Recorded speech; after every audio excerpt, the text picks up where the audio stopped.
आता तरी पुढे हाची उपदेश आता तरी पुढे हाची उपदेश आता तरी पुढे हाची उपदेश आता तरी पुढे हाची उपदेश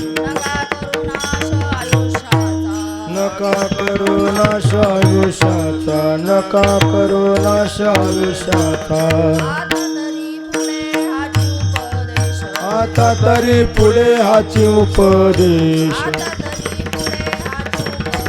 आता तरी पुढे हाची उपदेश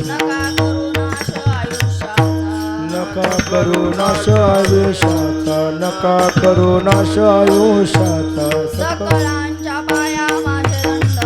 सकळांच्या पाया माझे दंडवत सकळांच्या पाया माझे दंडवत आपुलाले चित्त शुद्ध करा आपुलाले चित्त शुद्ध करा हित ते करावे देवाचे चिंतन हित ते करावे देवाचे चिंतन करुनिया मन शुद्ध भावे करुनिया मन शुद्ध भावे सकळांच्या पाया माझे दंडवत सकळांच्या पाया माझे दंडवत आपुलाले चित्त शुद्ध करा आपुलाले चित्त शुद्ध करा तुका म्हणे लाभ होय तो व्यापार तुका म्हणे हित होय तो व्यापार करा काय फार शिकवावे करा काय फार शिकवावे सकळांच्या पाया माझे दंडवत सकळांच्या पाया माझे दंडवत आपुलाले चित्त शुद्ध करा आपुलाले चित्त शुद्ध कर विठोबा रखुमाई टाळ टाळ तोबा हाची उपदेश आता तरी पुढे हाची उपदेश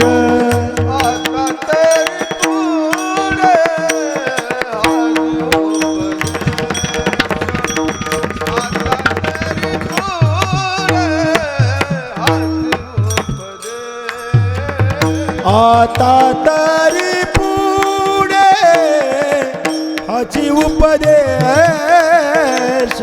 आता तरी पुढे हाची उपदेश आता तरी पुढे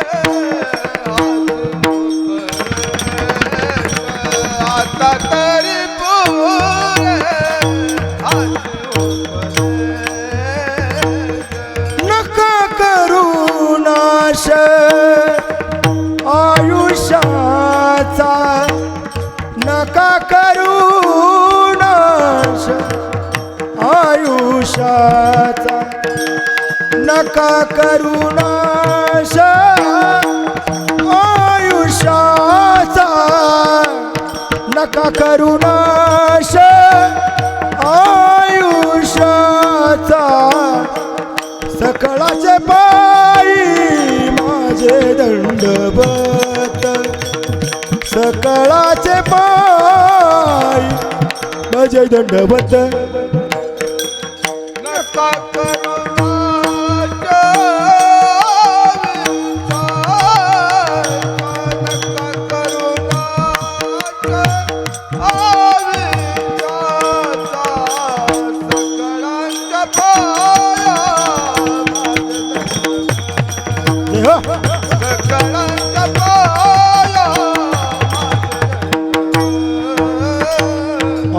आपुलाले चित्त शुद्ध करा आपुलाले चित्त शुद्ध करा शुद्ध करा शुद्ध करा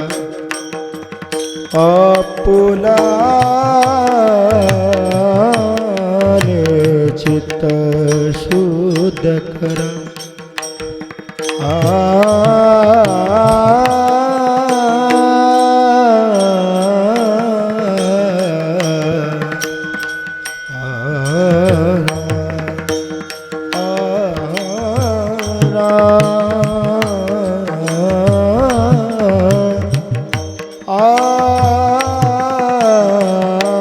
आपुला तो चित्त शुद्ध करा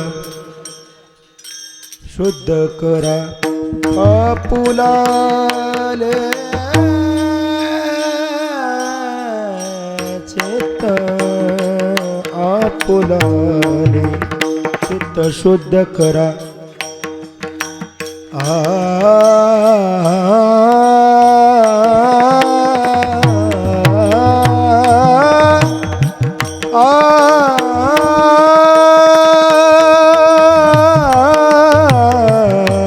शुद्ध करा आपुलाले चित्त शुद्ध करा आपुलाले हा टाळ्या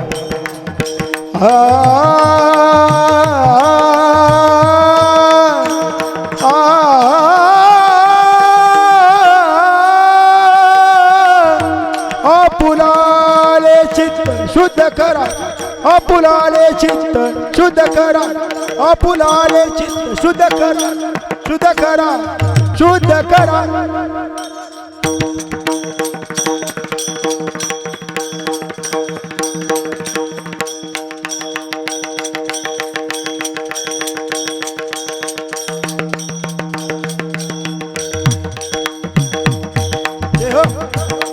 टाळ टाळ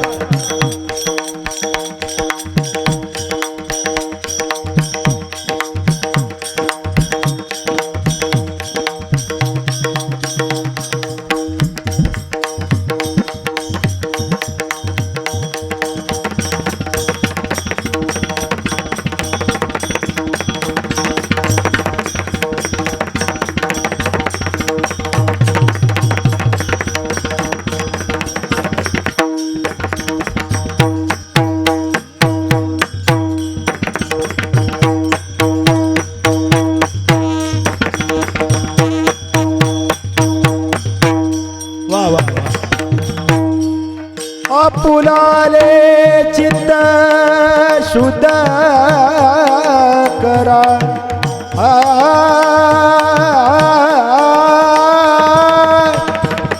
आपुलाले चित्त शुद्ध करा शुद्ध करा शुद्ध करा शुद्ध करा शुद्ध करा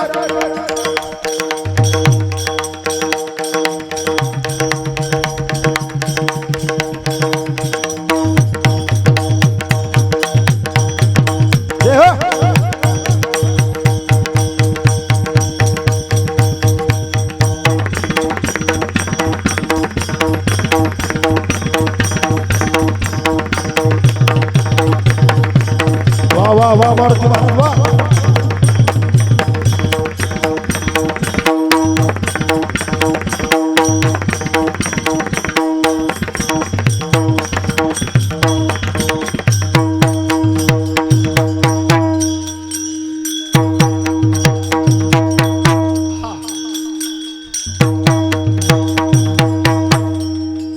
आपुलाले चित्त शुद्ध करा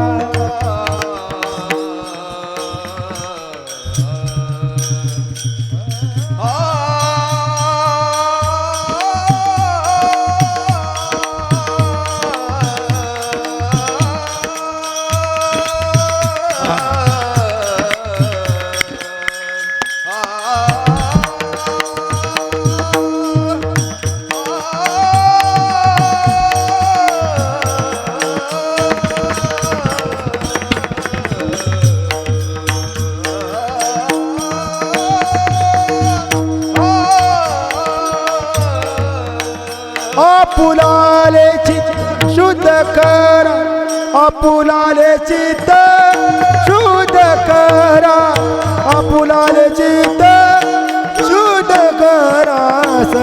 सकळाचे पायी माझे दंडवत, सकळाचे पायी माझे दंडवत, माझे दंडवत, माझे दंड. विठ्ठल विठ्ठल. हा टाळी वाजवा. गुरुर्ब्रह्मा गुरुर्विष्णू गुरुर्ब्रह्मा गुरुर्विष्णू गुरुर्देव महेश्वरा गुरु साक्षात परब्रह्म तस्मै श्री गुरुवे नमः. विठ्ठल विठ्ठल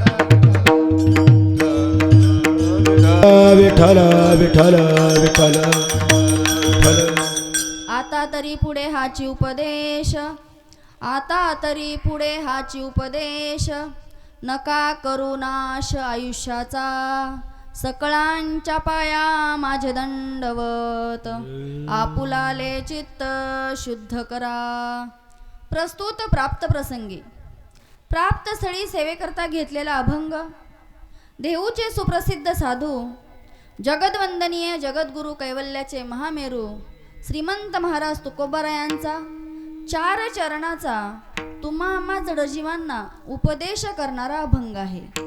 या अभंगात महाराज तुम्हा आम्हाला उपदेश करतात की काय उपदेश करतात की तुम्ही आता काय करा, माग झालेलं बघू नका, आता तरी पुढे हाची उपदेश, नका करू नाश आयुष्याचा. आजपर्यंत आपण कसं वागलो ना ह्याचं चिंतन करण्यापेक्षा पुढं काय करायचं तर आपल्या आयुष्याचा नाश करून घेऊ नका. काय करा तर आपल्या आयुष्याचं हित करा. महाराज आपल्याला कसं सांगतात तर विनंती करून सांगतात की बाबा सकळांच्या पाया माझे दंडवत. महाराज आपल्या चरणावरती नतमस्तक होतात. आता तुकोबारायांनी आपल्या चरणावरती नतमस्तक व्हावं एवढे आपण मोठे आहोत का तर नाही. तरी सुद्धा तुकोबाराय सांगतात की बाबा तुमच्या पायावरती मी नतमस्तक होतो. काय करा तर आपुलाले चित्त शुद्ध करा. आपलं मन असणार आहे, चित्त आहे ना ते शुद्ध करा आणि भगवंताच्या चरणावरती लावा. 3ऱ्या चरणात महाराज सांगतात हित ते करावे देवाचे चिंतन, करोनिया मन एकविध किंवा शुद्ध भावे. काय करा तर हित कोणतं आहे तर तो भगवंत आपलासा करून घेणं हे हित आहे. आणि शुद्ध मनानं किंवा एकरूप मनानं भगवंताच्या चरणावरती आपलं हे मन लावा आणि तो भगवंत परमात्मा आपलासा करून घ्या. आणि हे जर सगळं तुम्ही केलं तर ह्याच्याशी वेगळा लाभ किंवा ह्याच्यापेक्षा वेगळं हित आपल्या संसारात किंवा आपण जन्माला आल्यानंतर असू शकत नाही. संसारात आल्यानंतर फक्त आपला तर एक देव करून घ्यावा, तेने विन जीवा सुख नव्हे. म्हणून महाराज सांगतात की काय करा तर तुका म्हणे हित किंवा तुका म्हणे लाभ होय तो व्यापार, करा काय फार शिकवावे. जास्त तुम्हाला शिकवायची गरज नाही. तुम्ही फक्त काय करा जन्माला आलात ना तर तो भगवंत आपलासा करून घ्या. अशा अर्थाचा अभंग आहे. विठ्ठल विठ्ठल विठ्ठल विठ्ठल विठ्ठल विठ्ठल. आज या ठिकाणी ही कीर्तन सेवा कशानिमित्त आहे हे सगळ्याला ज्ञात आहे. आज रखमाबाई मल्हारी मरगळ ह्या आजींचं आज प्रथम वर्ष श्राद्ध, प्रथम पुण्यस्मरण आहे आणि त्यानिमित्तानं ही कीर्तन सेवा आहे. आता बघा कीर्तन सेवा ही कशासाठी हो, गेलेल्या व्यक्तीला तर पुण्यदान करायचंच आहे पण त्याच्याही बरोबर आपला सुद्धा उद्धार होण्यासाठी संत महात्म्यांनी आपला जीव किंवा आपला शरीर हे कष्टी खर्ची घातलं. कशासाठी? आपला कळवळा आला म्हणून ना. येतो हिताचा कळवळा, तुमचा आमचा कळवळा आला किंवा महाराजांच्या लक्षात आलं की हे जन कसं आहे तर बुडत चाललेलं आहे. बुडत आहे जन न देखवे डोळा, येतो कळवळा म्हणून या. आज आजींच्या वर्षश्राद्धानिमित्तानं कीर्तन सेवा आहे पण त्याच्या मागं आपला सुद्धा हित आहे, आपला सुद्धा लाभ होणार आहे. काय तर आपल्या ज्ञानात किंवा ध्यानात नामस्मरणात आपली भर पडणार आहे. आपण या ठिकाणी बसून विठ्ठल विठ्ठल म्हणतो, रामकृष्ण हरी म्हणतो. जर आपण रामकृष्ण हरी नाहीच म्हटलं, विठ्ठल विठ्ठल नाहीच म्हटलं तर आपल्या जीवाची गती काय होईल ती पुढं कीर्तनात आहे का? जर तुम्ही भगवंताचं नामस्मरण नाही केलं तर हे विठ्ठला दुःख वाटे, वाया ऐसा जन्म गेला. म्हणजे हा जन्म मिळून काही उपयोग नाही. पण म्हणून महाराज आपल्याला सांगतात की बाबा आता तरी पुढे हाची उपदेश, नका करू नाश आयुष्याचा. आता महाराज या ठिकाणी आपल्याला उपदेश करतात. मग उपदेश कुणी कुणाला करावा? उपदेश करण्यासाठी अधिकार लागतो. मग तुकोबरायांचा अधिकार आहे का? तर आपल्याला सगळ्याला ज्ञात आहे की तुकोबरायांचा अधिकार आहे. तुकोबराय संत आहेत, तुकोबराय देव आहेत. देवते संत, देवते संत, निमित्त त्या प्रतिमा, असे असणारे तुकोबराय तुम्हा मला उपदेश करतात. पण उपदेश करण्यापूर्वी त्यांनी किती कष्ट सोसले ह्याचाही विचार केला पाहिजे. पहिलं सांगितलं, जगाच्या कल्याणा संताच्या विभूती, देह कष्टविती परोपकारे. आपलं कल्याण होण्यासाठी संत महात्म्यांनी अगदी जीवाचं रान केलं, संसाराची होळी केली. तुकोबराय तर म्हणतात, जाळोनी संसार बैसलो अंगणी. कशासाठी? नावे घालून या शून्य आणि वाढता हा पुण्यधर्म केला. महाराज सांगतात की आम्ही संसारावरती एवढा मोठा शून्य ठेवलाय. काय केलं तर तुमचा आमचा उद्धारासाठी या ठिकाणी आम्ही आलोय. आम्ही वैकुंठवासी आलो याची कारणासी, बोलिले जे ऋषी साच भावे वर्ताया. आज देवांनी ही इच्छा केली आम्हाला या ठिकाणी जन्म मिळावा. मिळाला का? नाही मिळाला. आपल्याला हा नरदेह मिळालाय पण कळालाय का? आपल्याला नरदेह मिळालाय पण कळाला नाही. आणि पशुपक्ष्यांना मिळालाही नाही आणि कळालाही नाही. पशु काय पुण्य जाणती, उत्तम मध्यम भोगभोगीती, त्यांना पाप आणि पुण्य कळत नाही. आपल्याला कळतंय पण वळत नाही. आणि देवांना समजलंय मनुष्य जन्माचं महत्व. स्वर्गीचे अमर इच्छिता ती देवा, मृत्यूलोकी व्हावा जन्म हमा. पण कशासाठी मृत्यूलोकात जन्म घ्यायचा? नारायण नामे होऊ जीवनमुक्त. भगवंत सुद्धा इच्छा करतात की आम्ही त्या भगवंताचंच नामस्मरण करून आणि जीवनमुक्त होऊ. कारण देवाला सुद्धा या ठिकाणी आल्यानंतर, आयुष्य संपल्यानंतर पाय उतार व्हावं लागतं. या मृत्यूलोकाचं नावच आहे मृत्यूलोक.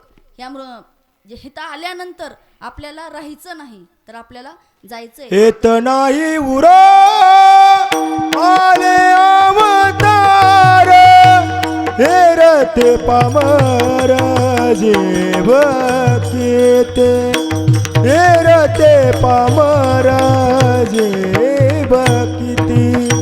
येत नाही उरा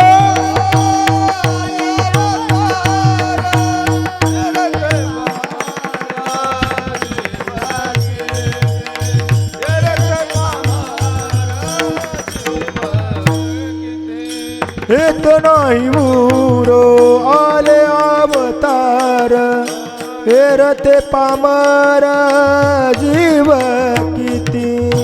येत नाही मुरो आले अवतार, हेरते पामर जीव किती.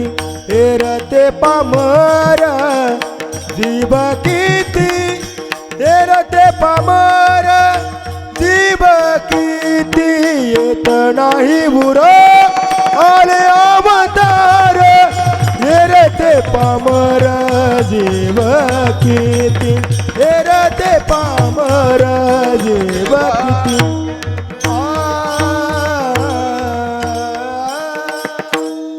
येत नाही उरो आले अवतार, हेरते पामर जीव किती. आपण पाहत होतो की देवांना सुद्धा पाय उतार व्हावं लागतं. आपल्याला माहिती आहे, नरसिंहाचा अवतार पाहिला आपण, परशुरामांचा पाहिला, प्रभू रामचंद्रांचा, श्रीकृष्णाचा.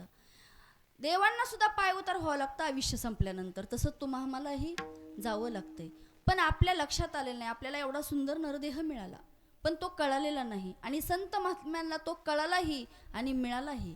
त्यामुळं संत महात्म्यांनी आपल्या जीवाचं हित केलं ते केलं. आणि आमचा सुद्धा या ठिकाणी गाथा असेल, ज्ञानेश्वरी असेल, या रूपात आपल्याला अमृतवाणी पाजून आपला उद्धार केला. म्हणून आपण काय केलं पाहिजे तर आपल्या जीवनाचं हित केलं पाहिजे किंवा आपल्या आयुष्याचा नाश नाही केला पाहिजे. असं काहीतरी साधन शोधलं पाहिजे. आता बघा, तुकोबराय आपल्याला उपदेश करतात, पण तुकोबरायांचा अधिकार किती? तर तुकोबरायांच्या 8 पिढ्यांनी परमार्थ केलाय. तुकोबरायांच्या 8 पिढ्यांनी परमार्थ केलाय. आणि 8 पिढ्यांनी परमार्थ करून त्यांच्या पूर्वजांनी तिथं भगवंताला बोलवलं की बाबा आता आम्हाला वारी करणं होत नाही देवा, तर तुम्ही देहू गावात या. धन्य देहू गाव पुण्यभूमी ठाव, तेथे नांदे देव पांडुरंग. म्हणजे पांडुरंगाला सुद्धा तिथं पाचारण केलं आणि पांडुरंग परमात्मा तिथं आले. बघा, देहूमध्ये मंदिर बांधलं पांडुरंग परमात्म्याचं, पण मंदिर बांधलं ते मंबाजी बुवाच्या शेताशेजारी. आता त्या मंदिराला जाण्यासाठी वाट मंबाजी बुवाच्या रानातून आहे. आता मंबाजी बुवा म्हणजे अगदी तुकोबरायांना छळणारे करंटी म्हणायला काही हरकत नाही. एवढा त्रास दिला की त्यांच्या रानातून लोक मंदिरात जातात, देवाच्या दर्शनाला जातात म्हणून काही करंटे लोक आपल्या शेतातनं काय केलं, त्यांनी काट्याचा फास आडवा घातला, वाट अडवली. दुसऱ्या दिवशी सकाळी तुकोबराय दर्शनाला गेल्यावर त्यांच्या लक्षात आलं की या ठिकाणी वाट अडवली आहे. तुकोबरायांनी तो काट्याचा फास बाजूला केला आणि रस्ता मोकळा केला. तुकोबरायांना वाटलं देवळात लोक येतात, रस्त्यात काटे नको पडायला, त्यांना त्रास नको व्हायला, म्हणून तुकोबरायांना तो फास बाजूला केला आणि दर्शनासाठी मंदिरात गेले. तेवढ्यात काही मंबाजीबुवाच्या बाजूची लोक होती, ते गेले आणि तुकोबरायांना सांगितलं, मंबाजीबुवाला सांगितलं की तुकोबरायांनी तुमच्या रानातला काट्याचा फास उचलला आणि बाजूला टाकला. आता मंबाजीबुवाला राग आला, अरे माझ्या रानातला काट्याचा फास उचलला आणि बाजूला टाकला. मंबाजीबुवा रागारागाने गेले, त्याच काट्याच्या फासातली काठी उचलली, त्याला काटे होते, काठी घेतली आणि मंदिरात गेले आणि मंदिरात जाऊन अर्वाच्य भाषेत बोलले की ही जागा, ही रान माझं आहे. आता त्यांनी वेगळे शब्द वापरले, तुझा काय अधिकार आहे तिथं. त्यावेळेस तुकोबराय म्हटले, हे रान तुमचंच आहे, माझा अधिकार काही नाही, पण लोकांना दर्शनासाठी अडचण येत होती म्हणून मी ती फक्त थोडी बाजूला केली आणि वाट मोकळी केली. आणि असं म्हटल्यानंतर वरती तोंड करून बोलतो म्हणून मंबाजीबुवांनी त्याच काठीच्या फासानं, त्याच काट्यानं आमच्या तुकोबरायांना एवढं मारलं की अंगातून रक्तभंबाळ झालं. नव्हे तर त्या काठीचे काटे सुद्धा आमच्या तुकोबरायांच्या अंगात मोडले. आणि घरी आले, आमच्या जिजाबाईंनी पाहिलं, आवली मातेनं पाहिलं की तुकोबरायांना रक्तभंबाळ केले मंबाजीबुवांनी. राग आला, पत्नी आहे ना, पतीचा कैवार येणार, राग आला, असं वाटलं आता जाऊन त्यांना शिव्या द्याव्यात. तुकोबराय सांगतात नको जाऊ. तुकोबरायांच्या अंगाला मलमपट्टी केली. तुकोबरायांचं संध्याकाळी मंदिरात कीर्तन होतं, मंबाजीबुवा आले नाहीत. तुकोबरायांना वाटलं सकाळी मला मारलं ना म्हणून त्यांचे हात दुखत असतील. त्याच ठिकाणी आमचे तुकोबराय तेलाची वाटी घेऊन मंबाजीबुवाकडे गेले. मंबाजीबुवा, सकाळी मला मारल्यामुळे तुमचे हात दुखतात का? तुमचे हात चोळून देऊ का? तुम्ही कीर्तनाला आला नाही मंबाजीबुवा, तुम्ही कीर्तनाला न आल्यामुळं वाईट वाटतंय. एवढा अधिकार संपन्न, एवढे त्यागी आणि तुमच्या आमच्यासाठी किंवा मंबाजीबुवांनी ज्यांनी त्रास दिला त्यांच्या सुद्धा जीवाचं कल्याण करण्यासाठी आमचे तुकोबराय त्यांना सांगतात की तुम्ही काय करा तर कीर्तनात या. एवढे अधिकार संपन्न तुकोबराय आपल्याला उपदेश करतात की आता तरी पुढे हाची उपदेश नका करू नाश आयुष्याचा. एवढंच झालं का हो?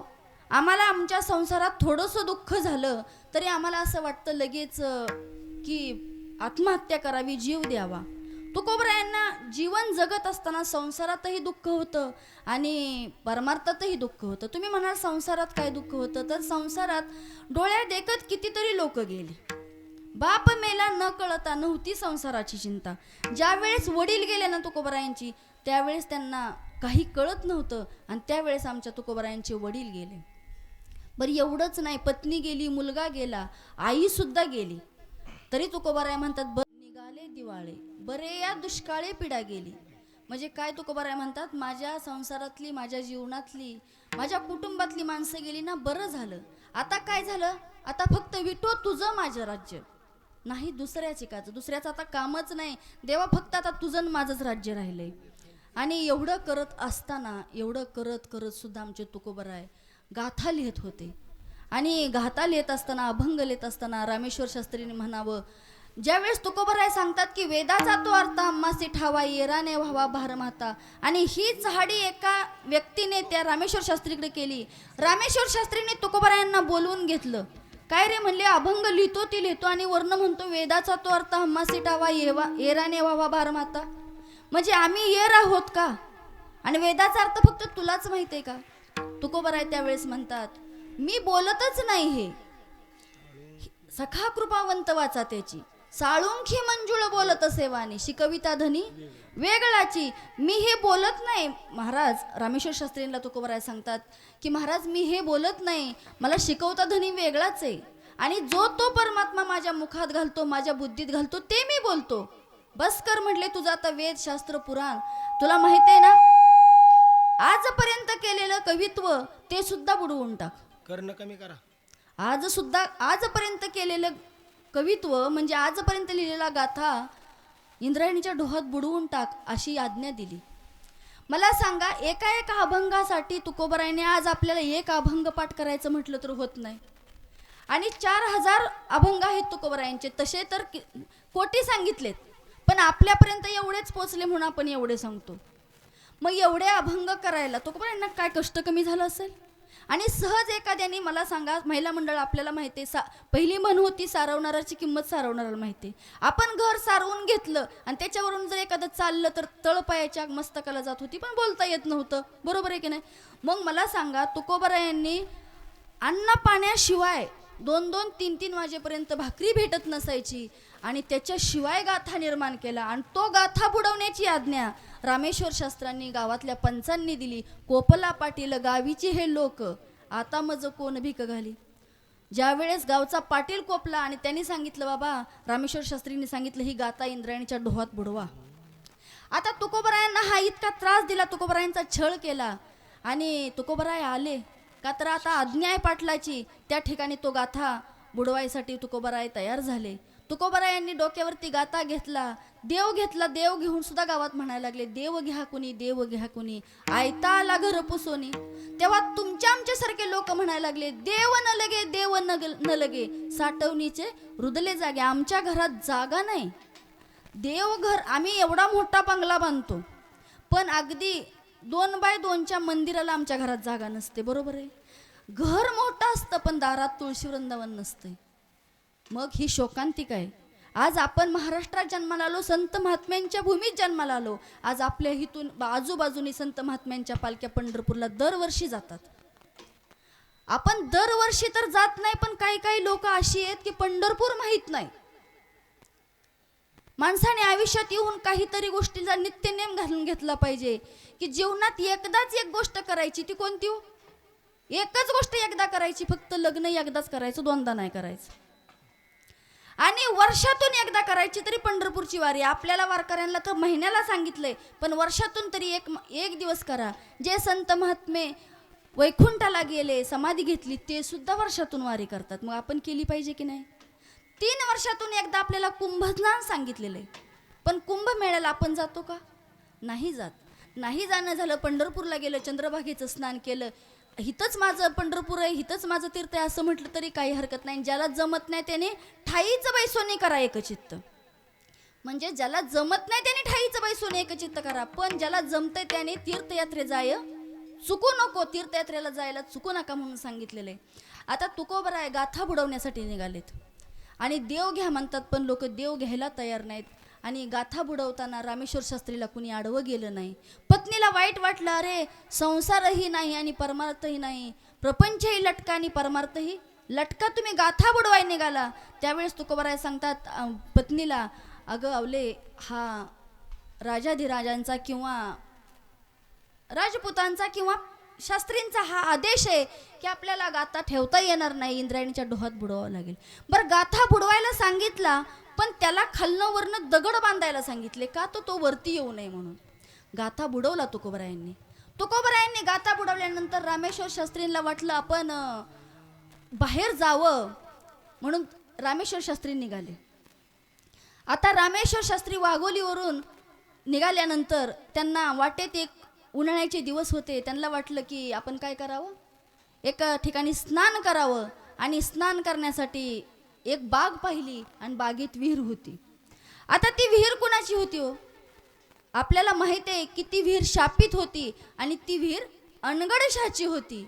आता अनगडशहा फकीर आपल्याला सगळ्यांना ज्ञात आहे की बाबा त्यांचा तो कटोरा होता ना, तो कशानेच भरत नव्हता. पण आमच्या तुकोबरायांची मुलगी भागीरथी, तिने 1 चिमूट पीठ टाकलं, कटोरा भरून ओसंडला. असा असणारा तुकोबरायांचा अधिकार. आणि त्या अनगडशहाच्या विहिरीमध्ये रामेश्वर शास्त्रीने आंघोळ केली. आता रामेश्वर शास्त्रीने आंघोळ केली म्हणजे ती विहीर फक्त अनगडशहासाठी एकट्यासाठी होती. त्यात आंघोळ केल्यानंतर अंगाचा दाह झाला.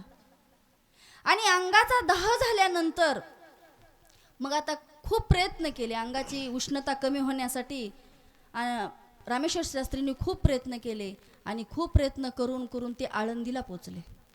आणि आळंदीला पोचल्यानंतर माऊलींच्या समाधीवरती नतमस्तक झाले आणि तिथंच थांबले, तिथंच विश्रांती घेतली. आणि विश्रांतीच्या वेळेस माऊली स्वप्नात आले आणि माऊलींनी सांगितलं की तुम्ही एका भगवत भक्ताला त्रास दिलाय, तुम्ही माझ्या समाधीवरती नतमस्तक होऊन उपयोग नाही. तुम्ही कुठं गेलं पाहिजे, तर देहूला गेलं पाहिजे आणि तुकोबरायांच्या चरणावरती नतमस्तक झालं पाहिजे.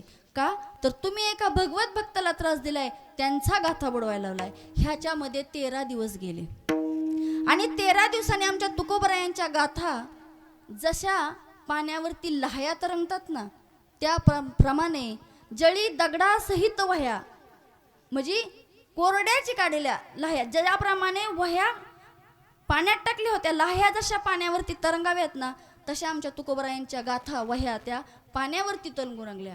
आणि ही ख्याती रामेश्वर शास्त्रीला आळंदीत कळाली.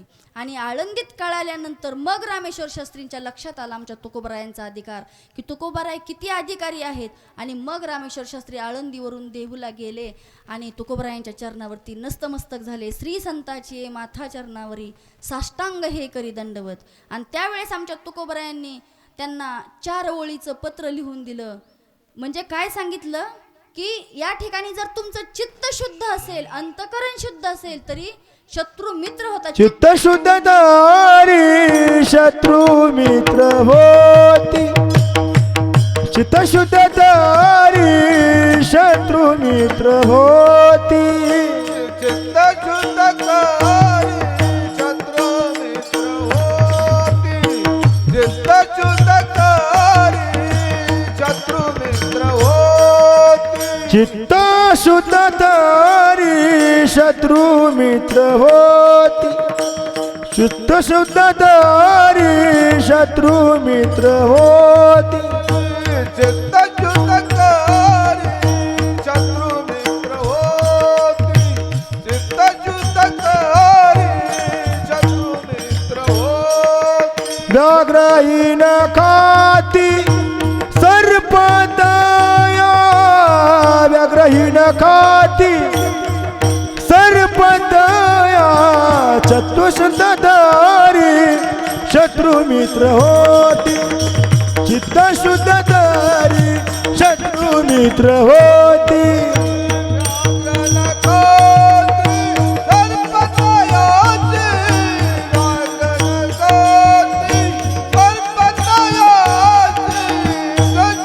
तारी शत्रू मित्र हो.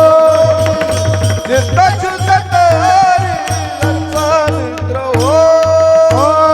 चित्त शुद्ध तारी शत्रू मित्र होती. व्याघ्रहीन खाती सर्पदया. व्याघ्रहीन खाती सर्पदया. व्याघ्रहीन खाती सर्पदया. व्याघ्रहीन खाती सर्पदया.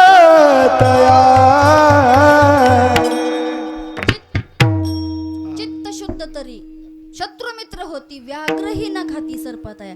जर आपलं अंतकरण चित्त शुद्ध असेल ना, तर शत्रू सुद्धा एक दिवस आपला मित्र झाल्याशिवाय राहत नाही. हे तुकोबराय सांगतात की बाबा तुमचं अंतकरण शुद्ध ठेवा, आणि अंतकरण शुद्ध ठेवल्यानंतर तुमचा शत्रू सुद्धा तुमचा मित्र झाल्याशिवाय राहणार नाही. आणि त्या भगवंत आपलासा करून घ्या, भगवंत आपलासा करून घ्या, असं तुकोबराय आपल्याला पोटतिडकीने सांगतात की बाबा तुम्ही ह्या जन्माला आलाय ना, तर तो भगवंत आपलासा करून घ्या.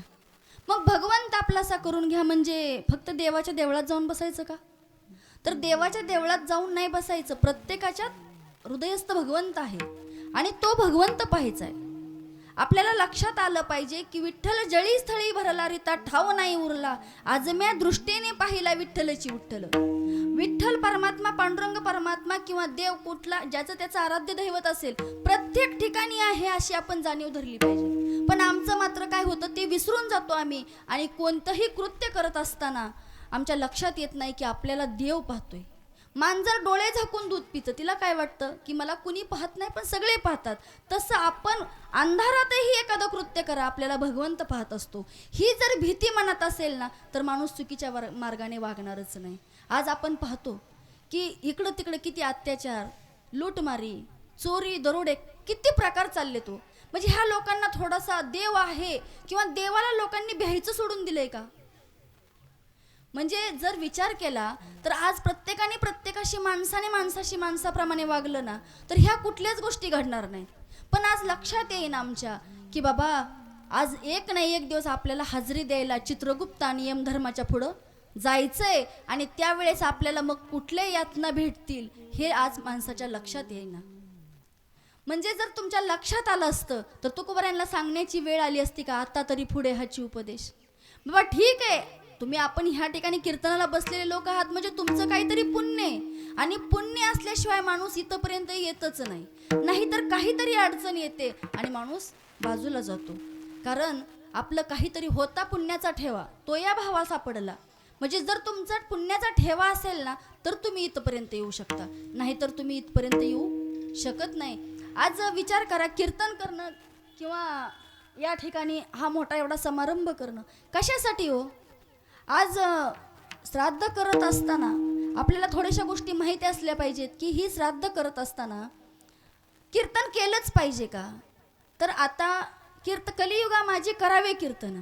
म्हणजे कलियुगात काय झालं, कीर्तन हे सगळ्यात साधन सोपं झालेलं आहे, नामस्मरण हे साधन सगळ्यात सोपं झालेलं आहे. आता यज्ञ वगैरे करणं सोपी गोष्ट आहे का? आमच्या पंडूराजाने पांडवांना सांगितलं की तुम्ही यज्ञ करा. गेल्यानंतर सांगितला, ज्यावेळेस पंडूराजा चित्रगुप्त आणि यमधर्माच्या पुढं हजेरी देत होते त्यावेळेस त्यांना नको ते चित्र समोर पाहायला भेटत होतं आणि त्यांना वाटलं अरे माझं काहीतरी पाप आडवं येतंय त्यामुळं मला ह्या गोष्टी बघायला मिळतात. त्यांनी मुलांना सांगितलं तुम्ही यज्ञ करा आणि त्या यज्ञाची मला पोचपावती द्या किंवा ते यज्ञ मला थोडंसं द्या. तसं आज आजींच्या श्राद्धानिमित्त ही कीर्तन सेवा आहे आणि ह्याचं थोडंसं पुण्य आजींलाही अर्पण होणार आहे आणि त्याच्याबरोबर आपलाही उद्धार होणार आहे. तुकोबराय सांगतात की बाबा परमार्थ करा, परमार्थ करा. आज संत महात्म्यांनी परमार्थ केला. किती परमार्थ केला हो? आपल्याला हरहंडळगोळी गावाचे जळोजी मळोजी हे संत जास्त करून माणसांच्या दुर्लक्षित राहिलेले आहेत. जास्त कोणी ह्याचा विस्तार करत नाही की जळोजी मळोजी कोण होते. तर जळोजी मळोजी हे जातीनं सुतार होते, पण पंढरपूरच्या पांडुरंग परमात्म्याच्या भोवती खूप निष्ठाभाव. आणि त्या जळोजी मळोजींनी काम सुताराचं, जात सुताराची म्हणल्यानंतर काम वाडे बनवणे, दरवाजे, गाड्या वगैरे जे लाकडी कामं असतील ती त्यांनी करायची. आणि एका राजवाड्याचं काम घेतलं आणि गावात दिंडी आली. आता गावात दिंडी आल्यानंतर जळोजी मळोजींनी त्या राजाला सांगितलं आम्हाला पंढरपूरला जायचं आहे, थोडे पैसे द्या. राजाने सांगितलं जमणार नाही, आधी माझ्या वाड्याचं काम पूर्ण करा, पंढरपूरला जायचं नाही. आता त्यांनी सांगितलं पंढरपूरला जायचं नाही, माझ्या वाड्याचं काम पूर्ण करा. काम हाती घेतलंय. जळोजी मळोजी घरी आले, गावात दिंडी होती. लक्षात आलं आपल्याला राजा जाऊन देणार नाही. दिंडीतील लोक रात्रीचं कीर्तन झालं, झोपली आणि पहाटे 3 वाजता निघाली. आता 3 वाजता निघाल्यानंतर जळोजी मळोजीच्या लक्षात आलं राजा आपल्याला विचारून जाऊन देत नाही ना, मग आपण असंच जायचं. निघाले दोघं, दिंडीत सामील झाले, निघून गेले. आता दिंडीत सामील झाले, निघून गेले. दिवस उगवला, राजा इकडं वाट बघतोय जळोजी मळोजी आता येतील आणि माझ्या वाड्याचं काम करतील. आणि ही चिंता कुणाला हो? पांडुरंग परमात्म्याला. पांडुरंग परमात्म्याच्या लक्षात आलं माझे 2 भक्त दिंडीत निघून आलेत, त्यांनी काही विचार केला नाही. आता त्यांचं काम केल्याशिवाय पर्याय नाही. भक्त समागमे सर्व भावे हरी, सर्व कामे करी न सांगता. भगवंताला सांगावं लागत नाही माझं हे काम कर म्हणून.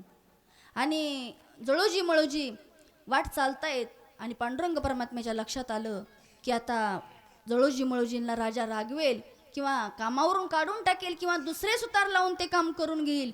मग त्या ठिकाणी आमच्या पांडुरंग परमात्म्याने जळोजी मळोजीचं रूप घेतलं. गावात आले आणि राजाचा राजवाडा बांधू लागले. सुंदर असं राजाच्या राजवाड्याचं काम चालू आहे. राजा रोजची रोज पैसे देत होता.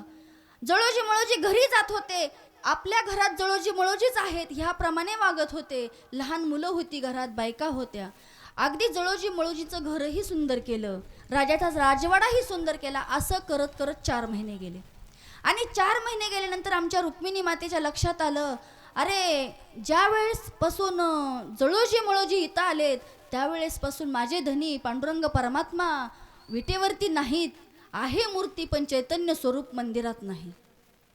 रुक्मिणी मातेला असं वाटलं आता काय करावं, ह्या भक्तांना पाठवावं कसं. रुक्मिणी माता पहाटेच्या स्वप्नात गेल्या जळोजीच्या आणि मळोजीच्याही. आता तुमचं इथलं कार्य संपले, तुम्ही घरी जा असं म्हटल्यानंतर सकाळी उठल्यानंतर जळोजींनी मळोजीला सांगितलं, माझ्या रुक्मिणी आई स्वप्नात आल्या होत्या. मळोजींनी जळोजीला सांगितलं. अरे म्हटले, दोघांच्याही स्वप्नात एकसारखंच आहे. आईसाहेबांचा आदेश आहे म्हटल्यानंतर आपल्याला घरी जावं लागेल. घरी जावं लागेल म्हटल्यानंतर मळोजी घरी गेले आणि घरी गेल्यानंतर पाहिलं तर राजाचा राजवाडा सुंदर. आपलं घर, स्वतःचं घर आहे हे लक्षात येणार. रंगरंगोटी झाली, मुलांच्या अंगावर नवीन कपडे. अरे मळोजी म्हटले, हे केलं कुणी? लक्षात आलं नाही. तिथनं उठले आणि त्यांचं काय ते साहित्य होतं, वाकास पटाशी वगैरे, ते काही सगळं साहित्य घेतलं आणि राजाच्या राजवाड्यात गेले. राजाच्या राजवाड्यात गेल्यानंतर पाहिलं वाडा एकदम सुंदर बनलेला आणि राजा म्हटला, या जळोजी, या मळोजी, या, तुम्हाला अजून काही पैसे धनदौलत पाहिजे का? इतका सुंदर वाडा केला. माझे सगळे पाहुणे रावळे विचारतात की हे सुतार होते कोण? त्यांच्या लक्षात आलं, अंतःकरण भरून आलं, डोळ्यातून अश्रुधारा वाहू लागल्या की अरे, मी नसताना माझ्या पांडुरंग परमात्म्याने माझी हत्यारे हातात घेतली आणि सुताराचं सुद्धा काम केलं, राजाचा राजवाडा बांधून दिला. त्याच वेळेस त्यांनी त्या ठिकाणी ती हत्यारं टाकून दिली आणि आता निघाले. घराकडे आले. घरी आले आणि विचार केला की आता संसार करायचा नाही. आज माझ्या देवाला माझ्यासाठी वाकस पटाशी हत्यारे हातात घ्यावी लागली. करवत कशासाठी घ्यावी लागली? तर आपल्यासाठी घ्यावी लागली. आजपासून हे सुतारकीचं काम सोडून द्यायचं आणि एकच करायचं, आता फक्त पंढरपूरला जाऊन राहायचं. आणि मळोजी पंढरपूरला निघून गेले. पंढरपूरला निघून गेल्यानंतर गंगू काकाच्या शिरवळकरांच्या मठात राहिले आणि तिथं कीर्तन ऐकलं. कीर्तन ऐकल्यानंतर त्यांना आनंद झाला आणि आनंद झाला असं वाटलं आणि परत त्यांनी कीर्तनात एक सांगितलं की पंढरपूरची वारी करणाराने अलंकापुरीची वारी ही केलीच पाहिजे आणि नाही केली तर त्याच्या जीवनात कोणतीही गोष्ट साध्य होणार नाही. त्यांनी अलंकापूरची वारी केली पाहिजे. अलंकापूरची वारी म्हणजे आळंदीची वारी, माझ्या माऊलींची वारी केली पाहिजे. आता मळोजीच्या हे लक्षात आलं, अरे आळंदीची वारी करायला सांगितलं आणि त्याच वेळेस पंढरपूरमध्ये एक ओवरी बांधण्याचं काम सांगितलं. आता म्हणले चांगले सुतार कोण शोधायचे? त्यावेळेस त्यांच्या लक्षात आलं, अरे आम्ही ही हत्यारं टाकून दिलेत पण तुमच्या आमच्यासाठी टाकून दिले, देवाची ओवरी बांधायला काही हरकत नाही. त्यांनी पुन्हा हत्यारे हातात घेतली आणि आजही पंढरपूरमध्ये मळोजीची ओवरी म्हणून मानली जाते. आजही मंडप मळोजींनी बांधलेला आहे असं सांगितलं जातं. आणि झालं असं करत करत दिवस गेले आणि काही दिवस लोटल्यानंतर एक दिवस शिरवळकरांच्या कीर्तनात त्यांनी ऐकलं की बाबा आळंदीची वारी ही करायलाच पाहिजे. आणि त्या ठिकाणी वास्कर महाराजांच्या फडावरती आले आणि त्यांना सांगितलं, महाराज तुम्ही पुंडलिकाच्या पुढं चंद्रभागेमध्ये कीर्तन घ्या का? तर मला तुमचं कीर्तन ऐकायचंय, मी तुमच्या कीर्तनात बसणार आहे आणि कीर्तनात बसल्यानंतर मी माझा देह ठेवील. जळोजी सांगतात, मळोजींना हे माहीत नाही, जळोजी मोठे भाऊ, मळोजी बारके भाऊ, आणि जळोजी सांगतात की बाबा तुम्ही कीर्तन करा आणि चालू कीर्तनामध्ये मी माझा देह ठेवील. आता मला सांगा, कीर्तनात माणूस गेल्यानंतर माणसं लक्ष देतील का? नाही. तुम्ही तुमचं कीर्तन चालू ठेवा. कीर्तनाची वेळ 2 तास आहे ना महाराज, मी देह हिथं ठेवतो आणि चैतन्य स्वरूपात जाऊन आळंदीच्या माऊलींचं दर्शन घेऊन येतो.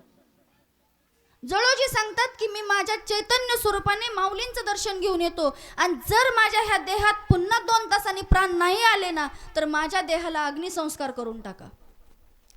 जर मी परत आलो तर समजून चला मला माऊलींचं दर्शन झाले आणि मी जर माझ्या देहात प्राण नाही आले तर समजून चला की मला माऊलींचं दर्शन झालं नाही. आणि त्या ठिकाणी जळोजीने कीर्तनात देह ठेवला आणि चैतन्य स्वरूपात गेले. अलंकापुरीला दर्शन घेतलं. इकडं हल्लकल्लोळ माजला आणि मळोजीला वाटले आपले बंधू गेले, आपल्याला राहण्यात अर्थ नाही. त्यावेळेस आमच्या वास्कर महाराजांनी सांगितलं, तुम्ही थांबा, शांत राहा, कीर्तन होऊ द्या. कारण फक्त हे वास्कर महाराजांना, जळोजी महाराजांनाच माहिती होतं. आणि त्यांनी सांगितलं, तुम्ही शांत राहा, कीर्तन होऊ द्या, कीर्तन झाल्यानंतर पाहू. देह कीर्तनात पडलेला आहे. 2 तास झाले. आता मला सांगा, चैतन्य स्वरूप एका मिनिटात जाऊन येऊ शकतं, त्याला 2 तासाची सुद्धा आवश्यकता नाही. पण त्या ठिकाणी कीर्तन संपूर्ण झालं. 2 तास गेले आणि त्या ठिकाणी आमचे जळोजीचे प्राण आले. आणि जळोजी ज्याप्रमाणे कुंभाराचे मूल आमच्या पांडुरंग परमात्म्याने आणून ठेवलं होतं ना कीर्तनात नामदेवरायांच्या, त्याप्रमाणे जळोजीच्या सुद्धा देहात प्राण आले. आणि जळोजीच्या देहात प्राण आल्यानंतर मग एकच टाळी झाली त्या ठिकाणी.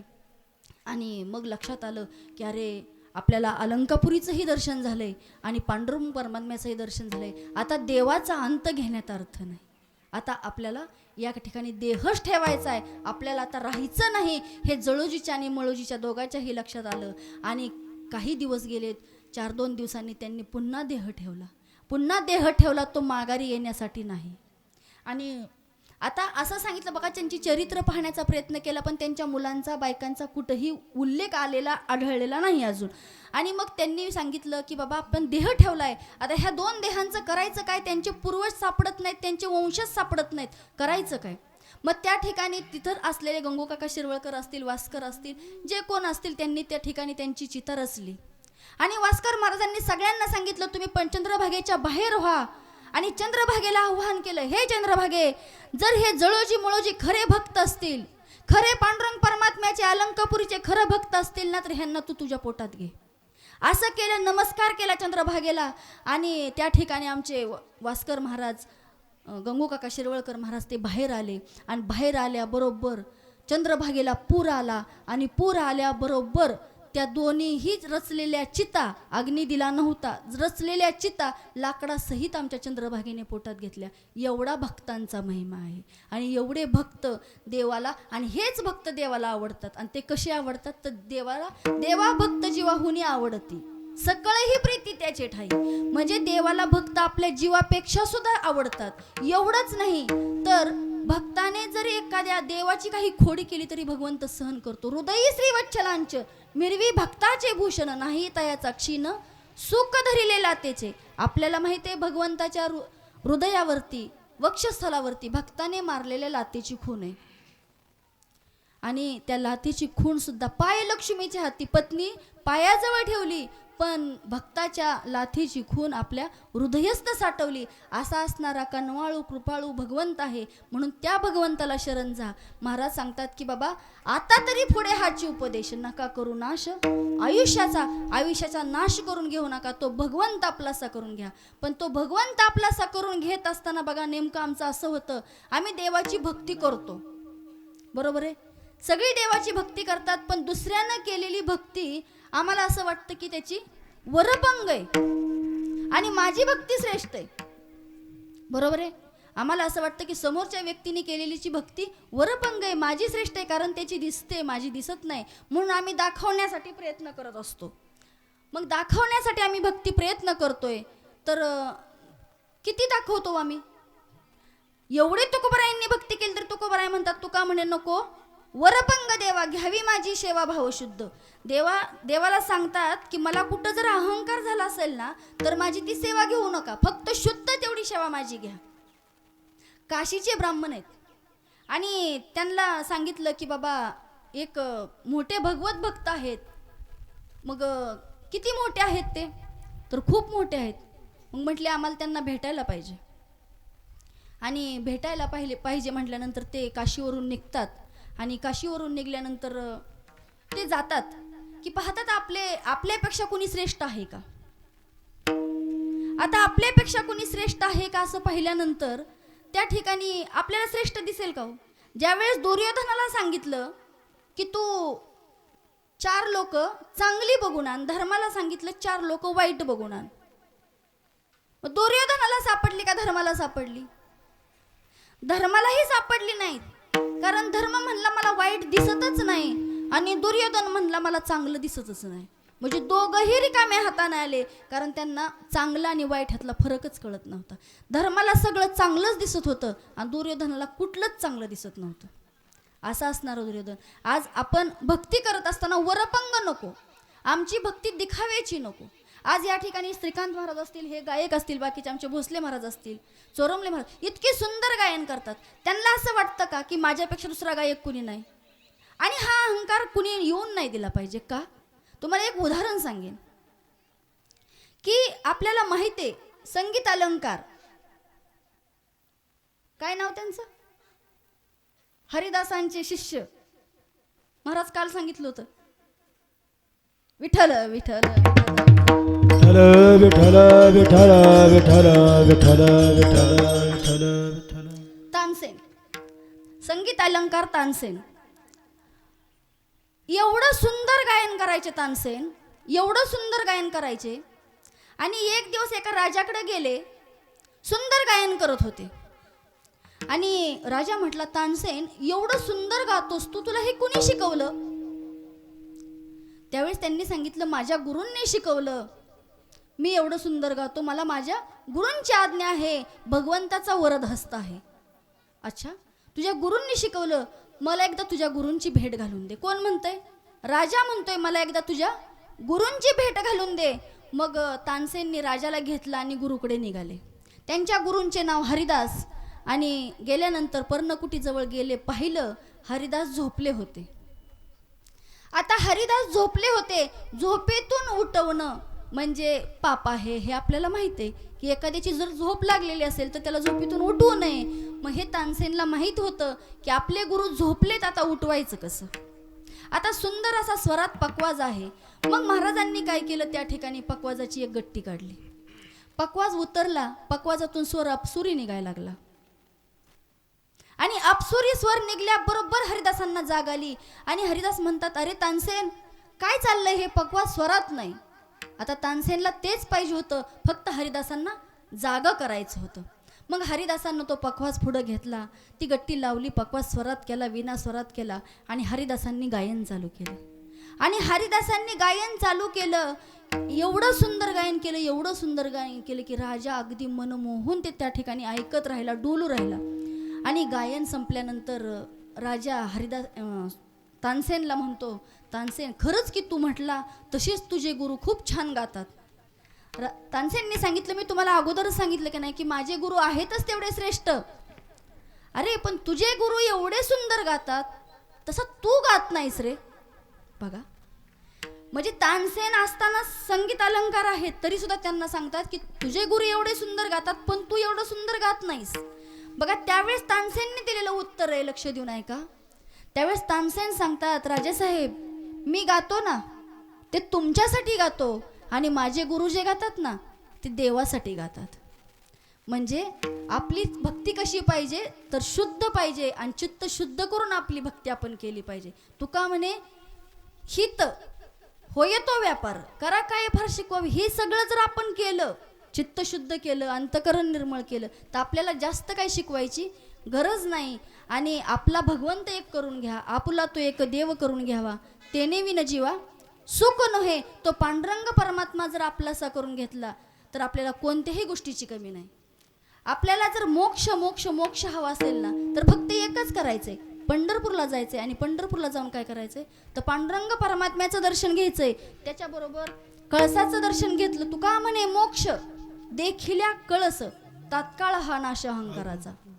बरं, आपल्याला पंढरपूरला जाता येत नाही ना, मग ठाईचं बैसून सांगितले ना, मग ठाईचं बैसून तुम्ही जर नामस्मरण केलं तर नामस्मरण केल्यावर काय होईल तर नामस्मरण केल्यात एवढं पुण्य आहे की राम म्हणता वाट चाली यज्ञ पाऊला पाऊली. जर तुम्ही राम म्हणून जर पाऊल टाकलं तर एका एका पाऊलाला यज्ञाचं पुण्य भेटतं.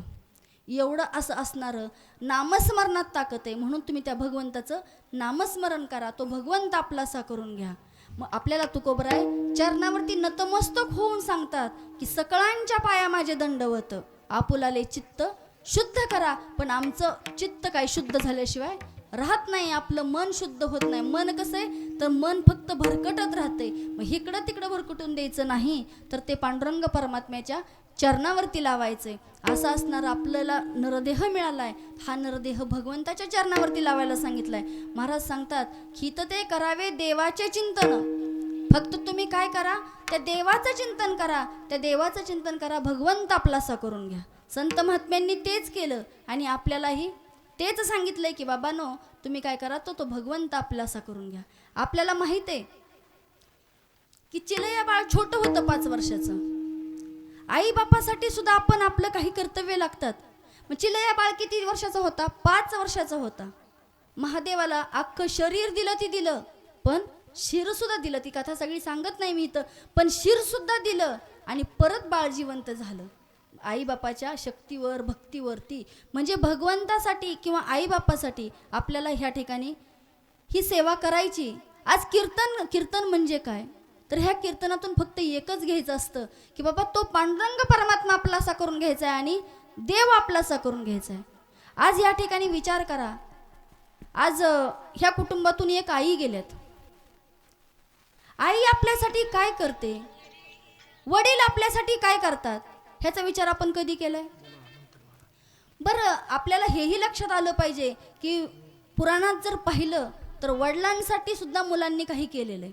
एक दृष्टांत सांगते छोटासा, की बापासाठी अख्खं आयुष्य घालवणारे आमचे भीष्म, महाभारतातलं मुख्य पात्र, भीष्माचार्यांचं वय 22 वर्ष. त्यावेळेसचं त्यांचं नाव देवव्रत होतं.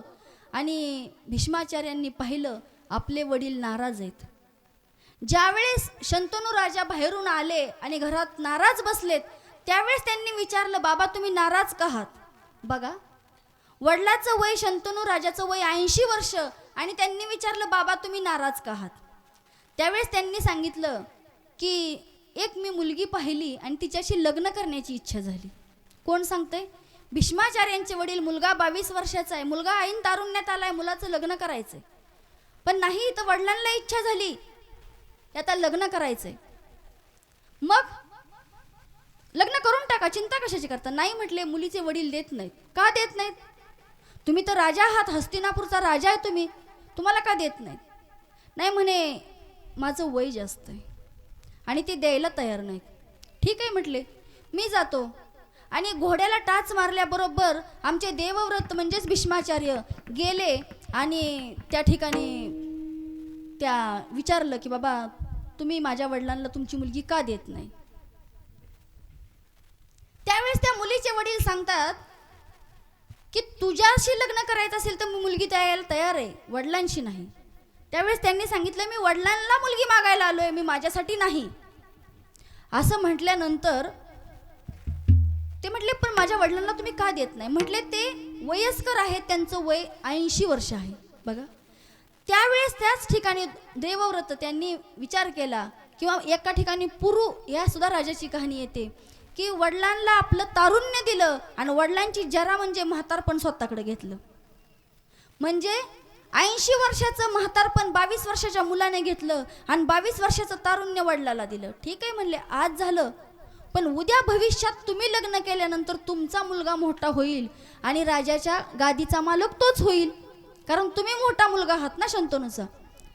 नाही म्हटले, मग मी आजन्म लग्नच करणार नाही, ब्रह्मचर्य पाळील. बघा, पहिलं तारुण्य देऊन टाकलं, दुसरी प्रतिज्ञा केली, मी लग्न करणार नाही, मी आजन्म ब्रह्मचर्य व्रत पालन करील. आणि तिसरं सांगितलं की तुमच्यापासून माझ्या मुलीला धोका आहे, म्हणे मी स्त्रीवर शस्त्र उचलणार नाही आणि आयुष्यभर राज्याच्या गादीचा त्याग करील. अशा भीषण प्रतिज्ञा केल्या. राज्याच्या गादीचा त्याग, त्याचा सेवक म्हणून राहील, लग्न करणार नाही, ब्रह्मचर्य व्रत पालन करील आणि स्त्रीवरती हात उचलणार नाही. अशा भीषण प्रतिज्ञा केल्यामुळं आमच्या देवव्रतला भीष्माचार्य, भीष्म प्रतिज्ञा केल्यामुळं भीष्माचार्य असं नाव पडलं. म्हणजे वडिलांसाठी मुलं काय काय करतात. आज आम्हाला आई वडिलांची सेवा करायला सुद्धा कष्ट पडतं किंवा आमच्याकडं तेवढा वेळ नाही आहे. आम्ही म्हणतो, आज विचार करा, ह्या आईंनी असेल, बाबांनी असेल, ह्यांच्यासाठी किती कष्ट केले असतील हो. पण आमच्या हे लक्षात येत नाही. आणि आपल्याला तेच सांगतात ना की माय बाप केवळ क्यासी तेने न जाय तीर्थासी. आई वडिलांची जर तुम्ही सेवा केली तर तुम्हाला कुठल्याही तीर्थाला जायची गरज नाही. पुंडलिकाने काय केलं? फक्त आई बापाचीच सेवा केली ना. आणि आई बापाची सेवा केल्यामुळं पांडुरंग परमात्म्याला साक्षात तिथं यावं लागलं. नुसतं यावं नाही लागलं तर विठेवर उभं राहावं लागलं. युगे 28 विठेवर उभा. कशामुळं राहावं लागलं? तर पुंडलिकाच्या भावार्था गोकुळाहुनी झाला येता, निज प्रेम भक्ती भक्ता घ्या घ्या असे म्हणत असे. म्हणजे भक्तासाठी देवाला येऊन विठेवर उभं राहावं लागलं. देव भक्ताची एवढी कामं करत असतो, मग आपल्याला देवाला शरण जायला काय हरकत आहे का? पण आम्ही देवाला शरण जात नाही. आम्हाला असं सांगावं लागतं की बाबा आपल्याला पंढरपूर जवळ आहे, पांडुरंग परमात्मा जवळ आहे. तुम्ही आलाय ना जन्माला, एक वेळ तरी पंढरपूरला जा. ह्या संसारात आलाय ना तर एक वेळ तरी पंढरपूरला जा. आली या संसारा उठा वेग करा, शरण जाऊ दारा पांडुरंगा. कारण हा देह कसा आहे हो? देह हे काळाचे, धन कुबेराचे. तुम्ही आयुष्यभर किती जरी कमवला ना तरी हे काय होणार आहे? याच ठिकाणी नाश पावणार आहे. आणि हे धन असणारं कुबेराचे आम्ही इतकं साठवतो पण खाणारा दुसराच कोणीतरी असतो. आपल्या हे लक्षात येत नाही आणि आपण अख्खं आयुष्य संसारासाठी घालवत असतो. आणि आई वडील मात्र मुलांसाठी संसार करतात आणि स्वतःची ती बाप तर काय करतो, एकाएकी केला मी राशीचा धनी, कडिये वागवणी भार खांदी. म्हणजे मुलाला तो आपल्या कडेवरती घेतो आणि सगळं त्याचं करत असतो. नवे नवे एकाएकी केला मी राशीचा धनी. या ठिकाणी बसलेल्या प्रत्येक बापाने जर असा विचार केला की मी माझ्या मुलाकडून स्टॅम्पवर लिहून घेईल मला सांभाळ, चालेल का? नाही चालणार. आज आपली शोकांतिका आहे की आपल्या भारतात वृद्धाश्रम आहेत. का बरं? कारण हे सांगायची गरज पडते, बाबांनो आई बापाला सांभाळा, आई बापाला सांभाळा हे सांगायची वेळ येते. ह्याच्यासारखी शोकांतिका आहे का? कारण बाप झाल्याशिवाय बापाची किंमत कळत नाही, आई झाल्याशिवाय आईची किंमत कळत नाही. मग या ठिकाणी आपण आपल्या आईबापाला सांभाळलं. पहिलं आईबाप हे आपलं दैवत आहे, नंतर पांडुरंग परमात्मा दैवत आहे. म्हणून आली या संसारा उठावे ग करा शरण जाऊ दारा पांडुरंगा. किंवा आता तरी पुढे हाची उपदेश, नका करू नाश आयुष्याचा, सकळांच्या पाया माझे दंडवत, आपुलाले चित्त शुद्ध करा विठोबा रखुमाई. जय जय विठोबा रखुमाई. आता तरी पुढे हाची उपदेश, नका करू नाश आयुष्याचा, सकळांच्या पाया माझे दंडवत, आपुलाले चित्त शुद्ध करा. आणि आपलं चित्त शुद्ध करा म्हणजे काय करा तर तुम्ही भगवंत आपलासा करून घ्या. इतके वेळ ताई तुम्ही तेच सांगताय, भगवंत आपलासा करून घ्या, भगवंत आपलासा करून घ्या. पण मग आम्ही देवाचं नाव घेतो ना, पर देवाचं नाव तुम्ही घेता. तुम्हाला एक उदाहरण सांगते अगदी छोटंसं, की एक आजी बघा, तिला किती वेळा सांगितलं देवाचं नाव घे, घेत नाहीत. आपल्याला ती कथा पण माहिती आहे, वासू केसू किंवा ते पोत शिवा. मुलांना असं वाटतं आपली आई देवाचं नाव घेत नाही म्हणून वासरा पुढे किरसून टाकली. त्यावेळेस ती आई काय म्हणते, ती केरसुनी उचल लक्ष्मी उचल नाही म्हणत, वासू केसू वासू केसू केरसुनी खाता येते म्हणले. का तर देवाचं नाव घ्यायचं नाही. एवढंच नाही तर पोतं फाटलेलं पुढं ठेवलं, त्याला बोळ पाडलं. आणि मुलांना असं वाटलं आई आता शिवा म्हणल, काय ते पोतं शिवा म्हणल. शिवा म्हटल्यानंतर भगवंताचं नामस्मरण येईल. ती आई काय म्हणते, त्या पोत्याला टाचा मारा. देवाचं नाव आलं का? नाही आलं. आणि अशीच ती म्हातारी पुढं गेली आणि जायला मग अशीच सांगितले, येत नाही उरे आले अवतार येर ते पामर जीव किती. या ठिकाणी सगळे जायलाच आलेले आहेत आणि ती आजी गेली. आता गेल्यानंतर आजीला 3 मुलं, 2 बाहेर शहरात आहेत आणि 1 गावाकडे. आणि ती आजी मुलाकडेच आहे गावाकडच्या. आणि शहरातली मुलं आता आजी गेल्यानंतर आली, 10 दिवस राहिले. 10व्या दिवशी त्यांच्या लक्षात आलं आईच्या अस्थी विसर्जन आपण काशीला नेऊन कराव्या. त्या काय वाटलं, आईच्या अस्थी काशीला विसर्जन करावा. त्यावेळेस तो गावाकडचा मुलगा सांगतो, हे बघा आईच्या अस्थी गंगा घेणार नाही, आपण आईच्या अस्थी इथंच विसर्जन करू कुठंतरी. त्यावेळेस तो म्हणतो, अरे आई आपली आणि असं बोलतो आईबद्दल, आईच्या अस्थी गंगा घेणार नाही, मी नेतो म्हणे. कारण बघा आयुष्यभर म्हातारी खूप श्रीमंत होती पण कधी उष्ट्या हाताने कावळा नाही उठवला. म्हणजे आपल्याकडं म्हणे उष्ट्या हाताने कावळा हाणला नाही, त्याप्रमाणे त्या आजीने कुणालाही कधी दान दिलेलं नाही. हे मुलाला माहिती होतं. आणि मग त्यांनी विचार केला, ठीक आहे म्हटले, त्याची इच्छा आहे जाऊ द्या. तो घेतलं बघा आईच्या अस्थी घेतल्या, डब्यात भरल्या, बॅगेत डबा घातला आणि निघाला. गेला. आता मुंबईवरून काशीला जायचंय ना, एका दिवसात माघारी यायचंय 13व्यापर्यंत. आणि ती बॅग घेतली, गेला विमानतळावरती गेला. विमानाने जायचं, विमान कॅन्सल झालं. आणि विमान कॅन्सल झाल्यानंतर मग तो माघारी आला. आता कुठं थांबायचं, मुंबईत एक मित्र होता, मित्राकडे गेला. मित्राला सांगितले मी असं असं काशीला निघालोय पण त्या ठिकाणी विमान जात नाही, मी आजची रात्र इथं राहतो. ठीक आहे म्हटलं, बरं झालं राहिला मित्राकडे. उद्या सकाळी उठला आणि काशीला गेला आणि त्या ठिकाणी काकांना बोलवलं. काकांनी पूजा केली. पूजा करत असताना काकांनी सांगितलं की अस्थीचा डबा द्या. अस्थीचा डबा घेतला, उघडला आणि त्यात पाहिलं तर अस्थी नाहीत. काका म्हणले ठीक आहे, तुमच्या आईचं नाव सांगा. आईचं नाव सांगितलं. पूजा संपन्न झाली. माघारी घरी आला, भावाचे शब्द आठवले. भाऊ म्हटला होता, अरे आईच्या अस्थी काशीची गंगा घेणार नाही. मग माघारी आला आणि माघारी आल्यानंतर परत त्याच मित्राकडे गेल्यानंतर मित्र म्हटला अरे झालं का अस्थी विसर्जन? नाही म्हटला, गेलो, पूजा झाली बरं का, पण मनाला समाधान नाही लागलं. का? म्हणे अरे घरून तर मी आईच्या अस्थी डब्यात आणल्या होत्या पण त्या अस्थी डब्यातच नव्हत्या. म्हणे तू कुठं गेला होता? कुठंच नव्हतो गेलो. म्हणले मी विमानतळावर गेलो, तिथून तुझ्या घरी आलो, इथंच मुक्काम केला आणि सकाळी गेलो. थांब म्हटलं, मग तू माझ्याच घरी आलता ना, माझ्या पप्याच्या आईला विचारू दे, तिला पाहुण्यांच्या पिशव्या जरा चापसायची सवय. कोण म्हणतो? मित्र म्हणतो, आमच्या पप्याच्या आईला विचारू दे, तिला पाहुण्यांच्या पिशव्या चापसायची सवय. मग त्याने विचारलं, होय ग, आपल्याकडं जो रात्री मित्र आला होता त्याच्या तू पिशवी बघितली का, डबा बघितला का? नाव घेऊ नका म्हणले त्या मेल्याचं. अरे काय झालं? अहो म्हणले, हॉटेलात खात्यात आणि हाडं घरी आणतात. मग ती हाडं हॉटेलात खाल्लेली होती का? नव्हती. मग म्हणलं ती केलं काय? काय नाही म्हटली, मी तो डबा घेतला आणि त्या गटरा शेजारी कुत्रं होतं त्या कुत्र्याला टाकला. म्हातारी कुठे गेली? गटरा शेजारी कुत्र्या पुढं. बघा, अशी गत होऊ नये एवढ्यासाठी. आणि घरी आला, घरी आल्यानंतर भावाने विचारलं, अरे केलं का असते विसर्जन? नाही म्हणलं. तू म्हणलं तसंच झालं. अरे पण मी एवढ्यावर थांबणार नाही, माझी आई आहे ना, माझ्या आईची राख मी घेऊन जाणार. 10 दिवसात आपल्या गावात कुणीच मेलं नाही, म्हणजे स्मशानभूमीत असणारी राख आपल्याच आईची. गेला, राखेची डबी घेतली, अगदी फेविकॉलनी पॅक केली आणि आता म्हटला 13वा झाल्यानंतर जायचं आणि त्या ठिकाणी राख विसर्जन करायची. त्याच काकांकडे पुन्हा गेला आणि काकांना, काका म्हणले या. पूजा केली, परत आईचं नाव घेतलं, ती राखेची डबी घेतली. पूजा करत असताना, आता पूजा करताना फक्त पुरुष वर्गच असतो, पिंडदान वगैरे करताना महिला नसतात तिथं. मग ह्या महिलांना असं वाटलं, तिघही गेले होते, तिघांच्या बायकाही गेल्या होत्या. ह्यांना असं वाटलं, आता हितं बसण्यापेक्षा आपण गंगेचं स्नान उरकून घेऊ, म्हणजे आपल्याला पटकन निघायला.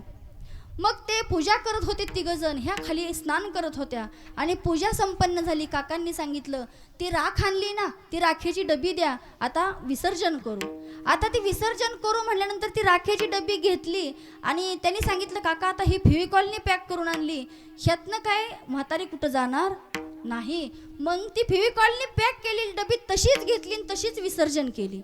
म्हातारी गंगेत गेली ना, गेली गंगेत म्हातारी. नंतर खाली सुना आंघोळ करत होत्या, नेमकी ती मधल्या सुनेला सापडली. तिने असं पाणी घेतलं सूर्याला अर्ध देण्यासाठी, बरोबर डबी आली, अशी झाकून ठेवली. का तर ही जर डबी बाकीच्यांनी पाहिली तर असं वाटेल प्रसाद एकटीला गंगेने दिला, कुणाला सांगाय नको, ही डबी आपल्या पर्समध्ये ठेवा. तिने ती डबी पर्समध्ये ठेवली, घरी आली. पुढं बरेच दिवस गेले, 11 महिने झाले, 11.5 महिने झाले, वर्षश्राद्धाचा दिवस आला. आता वर्षश्राद्धाचा दिवस आल्यानंतर त्या ठिकाणी आमचंच कीर्तन, आम्ही अगदी म्हातारीचं वर्णन सुंदर केलं आणि मग म्हणलं, तिला असं वाटलं आणि त्यात कीर्तनात एवढं सांगितलं, हे बघा, आपल्याला मिळालेलं गावाचं खाऊ नाही, भावाचं खाऊ नाही, देवाचं बी खाऊ नाही. मग आता हे गावाचं नाही, देवाचं नाही, पण हे भावाचं हाय, कारण आपण सगळे मिळून गेलतो काशीला. मग त्यावेळेस तिला असं वाटलं, अरे ताईंनी कीर्तनात सांगितलं गावाचं, देवाचं आणि भावाचं खायचं नाही, ही प्रसाद मला एकटीला पचल का? नाही पचणार. म्हणून तिने सांगितलं, हा प्रसाद आहे ताई, मला भेटलाय, आम्हाला काय करू? मी म्हणलं, वाटून घ्या सगळ्यांनी. आता आम्हाला काय माहित त्या डबीत काय होतं, आम्ही वाटून घ्या म्हटल्याबरोबर तो धाकटा मुलगा होता ना, ज्याने एवढं अठ्ठास केलं होतं, त्याच्या पुढे गेली, मोठ्या दिराम पुढे गेली आणि सांगितलं, दादा भाऊजी, हे बघा, मला गंगेनं, आपण 13व्याला गेल्यानंतर गंगेनं मला हा प्रसाद दिला होता आणि मी हा प्रसाद घरी आणला होता. ज्याने राख डबीत भरली होती त्याच्या लक्षात आलं, ह्या राखेमध्ये आपली म्हातारी होती. अगं चांडाळणी म्हणला, ह्यात तर आपली आई होती आणि तू घरी घेऊन आलीस. सांगण्याचं तात्पर्य एवढंच की आयुष्यभर जर आपण नामस्मरण नाही केलं, परमार्थ नाही केला, तर आपली राख सुद्धा गंगा घेत नाही. एवढं लक्षात ठेवा आणि तो भगवंत आपलासा करून घ्या, आपुला तो एक देव करून घ्यावा, तेने विन जीवा सुख नोहे. म्हणजे हा परमात्मा. आणि महाराज 3ऱ्या चरणात सांगता, हित ते करावे देवाचे चिंतन, करोनी या मन शुद्ध भावे किंवा एकविध. संसार जगत असताना पती पत्नीची 2 चाकं असतात. नवरा बायको एकमेकासाठी जीवाला जीव देणारे असतात. पण तुकोबराय एका ठिकाणी म्हणतात की बाबा, ज्या वेळेस नवरा म्हातारा होतो ना, त्यावेळेस बायको सुद्धा नवऱ्याला शिवाय देते. ती म्हणते, हे गेलं तरी चालेल, बाईल म्हणे खरं, मरता तरी बरे, नासी येले घर थुंकून या. पण तसं नाही. एक सत्य घटना सांगेन तुम्हाला मी, बुलढाणा जिल्ह्यातली, बुलढाणा जिल्ह्यात घडलेली सत्य घटना आहे. त्यांचं नाव आहे लता भगवानकरे. कुणी ऐकलं असेल माहीत नाही मला, पण मी सांगते, ऐकून घ्या. लता भगवानकरे ही महिला आणि तिचे पती भगवानकरे, 3 मुली त्यांना, सत्य आहे 3 मुली, आणि 3ही मुली लग्न होऊन गेल्यात. बघा, एक बायको नवऱ्यासाठी काय करते किंवा नवरा बायकोसाठी काय करतो हे सांगायचे मला ह्यातनं. तर तिन्ही मुली लग्न होऊन गेल्यात, दोघं सुखानं संसार करतायत, रोज मोलमजुरी करायची, खायचं. पण एक दिवस डॉक्टर अचानक त्रास व्हायला लागला. डॉक्टरनी सांगितलं ह्यांना असाध्य असा आजार झालाय, ह्यासाठी तुम्हाला जिल्ह्याच्या ठिकाणी जावं लागेल. आता बुलढाणा शहरात कुठंतरी गाव असेल, त्या गावातून त्या बुलढाण्यात गेल्या. डॉक्टरने सांगितलं मोठ्या मोठ्या सोनोग्राफी करावं लागतील. आणि सोनोग्राफी करण्यासाठी पैसे नाहीत. घरी आल्या, 4 दिवस 4 घरी शेजारी पाजारी पैसे मागून घेतले, मी काम करून फेडेन. आणि पतीला आपल्या बुलढाण्याला घेऊन गेल्या. आणि बुलढाण्याला घेऊन गेल्यानंतर तिथं डॉक्टरांनी सांगितलं, आम्हाला जेवढ्या टेस्ट करता येतील तेवढ्या आम्ही केल्यात, पण ह्याची एक टेस्ट आपल्या इथं होत नाही, ती टेस्ट करण्यासाठी तुम्हाला बारामतीला जावे लागेल. आणि बारामतीला जावं लागेल म्हटल्यानंतर आता तर पायाखालची वाळू सरकली. जावयांना लेकींना सांगावं तर कसं आहे बघा, कसं आहे कसं नाही आपल्याला माहीत नाही. त्यामुळे त्या माऊलीनं विचार केला, चला बाबा परत 4 घरं घेतली, काय पैसे मिळाले ते घेतलं. बारामतीला आल्या. बारामतीला आल्यानंतर त्यांचं त्या ठिकाणी टेस्ट करण्यात आल्या. टेस्ट केल्यानंतर डॉक्टरांनी तो खर्च लाखात सांगितला. लाखात सांगितल्यानंतर ती बायको बाकड्यावरती बसली आणि रडायला लागली. आता मी काय करू, मी कुणाकडे पैसे मागू, मला तर नवऱ्याला नीट करायचंय. बायको जीवनात काय करते, अर्धांगिनी असते ती काय करते हे सांगते. तर तिने विचार केला, मी आता काय करू, माझ्याकडे पैसे नाहीत. आणि डॉक्टरांनी खर्च लाखात सांगितलाय आणि नाही खर्च केला तर नवरा मरून जाईल. आणि डोळ्यात एकदा पैसे नाहीत म्हणून नवरा गेलेलं पाहताना मला सहन होत नाही. आणि विचार केला त्यांनी, मग आता करायचं काय. डोळे पुसून तशा शांत राहिल्या. बघा त्याच ठिकाणी एक पेपर पडलेला होता आणि तो पेपर हातात घेतला. आणि त्या पेपरमध्ये लिहिलेलं होतं की लाखात बक्षीस आहे, पण मॅरेथॉनची स्पर्धा जिंकलं तर, म्हणजे धावण्याची स्पर्धा जिंकली तर. नवरा 70 वर्षाचा, बायको 65 वर्षाची. मला सांगा 65 वर्षाच्या म्हातारीला मॅरेथॉनच्या स्पर्धेत भाग घेता येईल का. पण विचार केला, माझ्या पुढे दुसरा कुठलाच पर्याय नाही, माझ्या पुढे एकच पर्याय हा पडलेला पेपर. पेपर उचलला, त्यातली बातमी वाचली. नवऱ्याला तिथंच डॉक्टरांना सांगितलं, इथं राहू द्या, मी आले. स्पर्धा दुसऱ्या दिवशी होती. म्हणले गेले आणि त्या ठिकाणी सांगितलं, माझं नाव घ्या. म्हणे मी लता भगवान करे, मला ह्या स्पर्धेत भाग घ्यायचा. तुमचं वय 65 वर्ष. अहो हिथं स्पर्धेत भाग घेतलेली सगळी 22-24 वर्षाची तरुण मंडळी आहेत आणि तुम्ही स्पर्धेत भाग घेता, कसं शक्य. म्हणे माझं नाव तर लिहून घ्या. वयाची अट तुम्ही टाकलेली नाही पेपरमध्ये. म्हातारी काय म्हणते की पेपरमध्ये वयाची अट तुम्ही घातलेली नाही, माझं नाव लिहून घ्या. स्पर्धेत भाग घेतला. दिवस उजाडला. आज मला सांगा, जीवन जगत असताना, संसार करत असताना फक्त मुलांच्या मागं पळायचं, रानात पळायचं, गुरांच्या मागं पळायचं, ह्याच्या व्यतिरिक्त बाईला काय माहीत असतं का. नसतं माहिती. आणि तरीसुद्धा त्या बाईनं 9 वारीचा काष्टा घातला, स्पर्धेत उभी राहिली. आणि स्पर्धेत उभी राहिल्यानंतर त्या ठिकाणी स्पर्धा चालू झाली. 22, 24, 20, 18 अशा वर्षाची मुलं मुली होत्या त्या ठिकाणी धावणाऱ्या. आणि धावण्याबरोबर त्यांनी त्यांचा झेंडा फडकवल्याबरोबर ही आजी पळायला लागली. एवढी पळली, एवढी पळली, एवढी पळली, काय सांगायचं तुम्हाला. पेपरला सुद्धा बातमी होती की त्या आजीचं नाव बारामती मॅरेथॉन स्पर्धेत पहिली आली. आणि लाखातलं बक्षीस जिंकून घेतल्यानंतर तिला असं नाही वाटलं की मी जिंकले. मी फक्त जिंकले नाही, मी माझ्या नवऱ्याच्या प्रेमासाठी जिंकले. मला ही स्पर्धा माहीत नव्हती, मला संघर्षही करायचा नव्हता, मला फक्त माझ्या नवऱ्यासाठी. अशी ही जोडपी आज आहेत. म्हणून एकमेकांनी एकमेकाशी कसं राहिलं पाहिजे, तर प्रेमाने राहिलं पाहिजे. आज आपल्या पुढं तो आदर्श आहे की बाबा एक बाई 65 वर्षात स्पर्धा जिंकून आपल्या नवऱ्याला नीट करते. आपण आपल्या नवऱ्याला आहे त्यात तरी समाधानी ठेवलं पाहिजे. गाडीची 2 चाकं असतात. ह्या आजी गेल्या, त्यांनी सांगितलं 12 साली त्यांचे वडील गेलेत. 12 सालापासनं आजपर्यंत आजींनी फक्त मुलांसाठीच कष्ट केलं. 2 मुलं आहेत, 1 मुलगी आहे. आणि त्या मुलांसाठी कष्ट करत असताना, आई जीवन जगत असताना मुलांसाठी काय करते, किती कष्ट करते आई मुलांसाठी. पण आमच्या ती लक्षात येत नाही. जोपर्यंत आमची आई जिवंत आहे तोपर्यंत आम्ही विसरतो. आज या ठिकाणी ज्यांच्या आई जिवंत आहे ना, त्यांना कुणाला कदर नाही. आणि ज्यांची गेली ना, त्यांना कधीतरी आठवण होत असेल की अरे माझी आई आज असती तर बरं झालं असतं.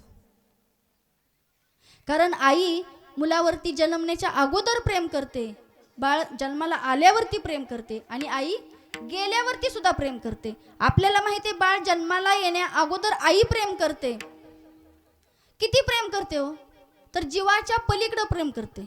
डॉक्टर सांगतात हे खाऊ नका ते खाऊ नका, पाळते ती. तिला माहीत असतं का गर्भात कोण आहे? नाही. मुलगा आहे की मुलगी आहे हे सुद्धा आईला माहीत नसतं, तरी ते बाळावरती प्रेम करत असते. एका गावात एक ब्राह्मण स्त्री आहे आणि गावातील सगळे लोक बाहेर गेलेत. तिच्यापाशी एक लहान मुलगी ठेवली आहे. का तर 9 महिने संपून गेलेत, प्रसूतीचा दिवस कधीही येऊ शकतो.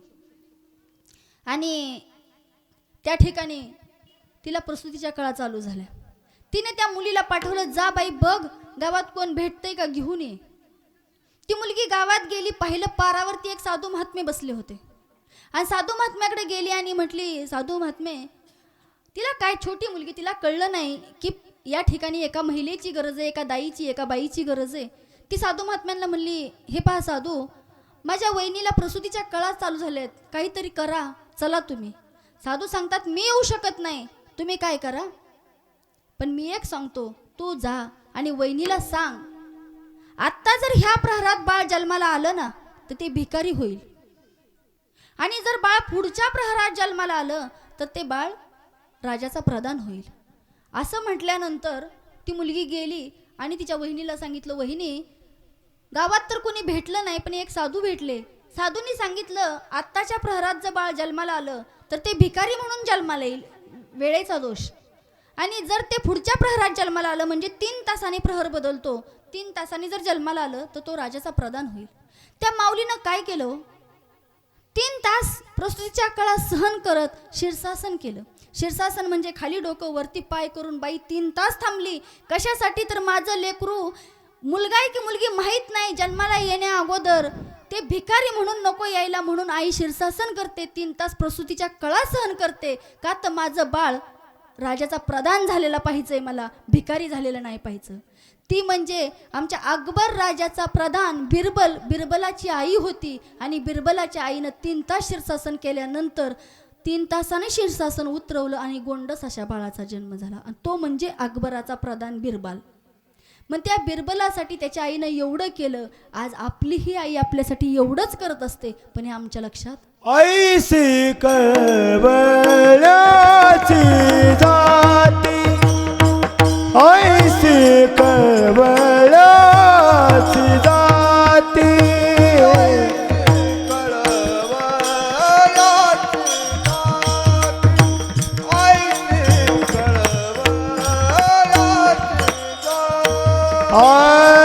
करीला भाविन प्रीती, करीला भाविन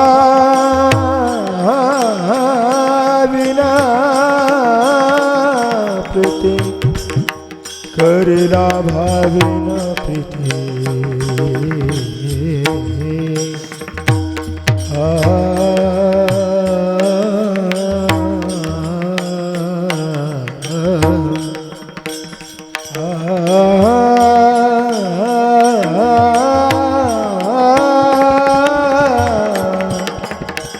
करीला भाविन प्रीती, विन प्रीती, करीला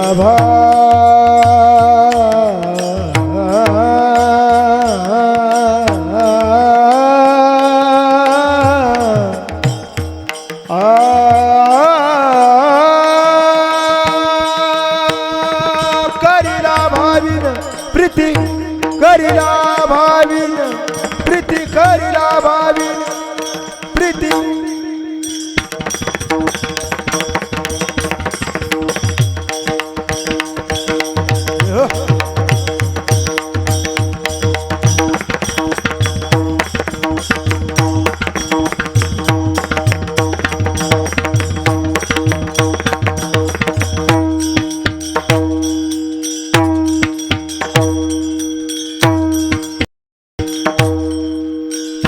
करीला भाविन प्रीती, करीला करीला करीला भाविन प्रीती करीला भाविन प्रीती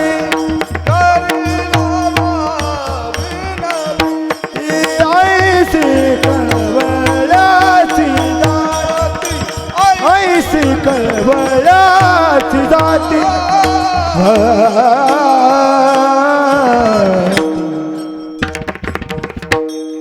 कळवळ्याची जाती करी लाभावी न प्रीती. लाभाशिवाय प्रेम करणारी फक्त एकच जाते म्हणजे ती आई. लाभाशिवाय प्रेम करते, कधीच मुलाकडून कुठल्याही गोष्टीची आशा करत नाही. का लहानपणापासून ती बाळाला जन्माला येण्या अगोदर किती प्रेम करते सांगितलं, बाळ जन्मल्यानंतर किती प्रेम करते सांगते. अगदी छोटा दृष्टांत आहे. बाळ जन्मल्यानंतर एवढं प्रेम करते, मुलगा शाळेत जायला लागला. एखाद्या मातेचा मुलगा शाळेत जायला लागला, शाळेत गेल्यानंतर डॉक्टरांनी शिक्षकांनी सांगावं की बाई तुमचा मुलगा उद्यापासून शाळेत पाठवू नका. मुलांनी ज्यावेळेस मुलगा शाळेत जात होता, शाळा चांगली होती, त्या शिक्षकांनी पाहिलं, 4-8 दिवसांनी एक चिठ्ठी लिहून दिली बाळापाशी आणि सांगितलं ही चिठ्ठी आईकडे दे आणि आईला सांग ही चिठ्ठी तू एकटीने वाचायची, दुसऱ्याला वाचायला द्यायची नाही आणि तूही वाचू नकोस. आता गुरुजींनी सांगितले, गुरुची आज्ञा शिरसावंद्य. मुलाने ती चिठ्ठी वाचली नाही, घरी आला, आईकडे दिली आणि आईने ती चिठ्ठी उघडून बघितली. चिठ्ठीत काय लिहिलं होतं, चिठ्ठीत वेगळंच लिहिलेलं होतं. पण तिने मुलाला सांगितलं, अरे बाळा, गुरुजींनी सांगितलं ताई तुमच्या मुलासारखा हुशार मुलगा नाही, तुमचा मुलगा खूप हुशार आहे आणि त्याला शिकवणारे शिक्षक आमच्या शाळेत नाहीत, तर तुम्ही तुमच्या मुलाला दुसऱ्या शाळेत घाला किंवा दुसऱ्या शाळेत घालूच नका, तुम्ही तुमच्या मुलाला घरीच शिकवा. आई मुलाला सांगते. मुलालाही ते खरं वाटलं. काही दिवस गेले, आई त्या बाळाची घरीच शिकवणी घेत होती. घरी शिकवणी घेत होती, पण गुरुजीने दिलेली चिठ्ठी मात्र पेटीत ठेवली होती आणि शिकवणी घेऊन घेऊन बाळाला अगदी शास्त्रज्ञ बनवलं. त्या शास्त्रज्ञाचं नाव म्हणजे थॉमस एडिसन. ज्यांनी लाईटचे बल्ब असतात त्याचा शोध लावला ना, ते थॉमस एडिसन. 99 वेळा प्रयोग फेल गेले पण प्रयत्न सोडले नाहीत, 100व्या वेळे तरी सक्सेसच झाले असे थॉमस एडिसन.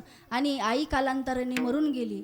आई मरून गेल्यानंतर लक्षात आलं, अरे आईची पेटी बघावी. आईची पेटी बघितलं तर आपण शाळेत असताना, लहान असताना गुरुजींनी दिलेली चिठ्ठी त्याला लक्षात आली आणि चिठ्ठी उघडून पाहिलं. त्या चिठ्ठीत गुरुजींनी लिहिलं होतं, तुमचा मुलगा मानसिकदृष्ट्या आजारी आहे, तो मनोरुग्ण आहे, तो ह्या शाळेतल्या मुलांना बिघडवेल, शाळेचं नाव खराब होईल, तर प्लीज कृपया करून आम्ही तुमच्या मुलाला शाळेतून काढून टाकलेलं आहे, याची दखल घ्यावी.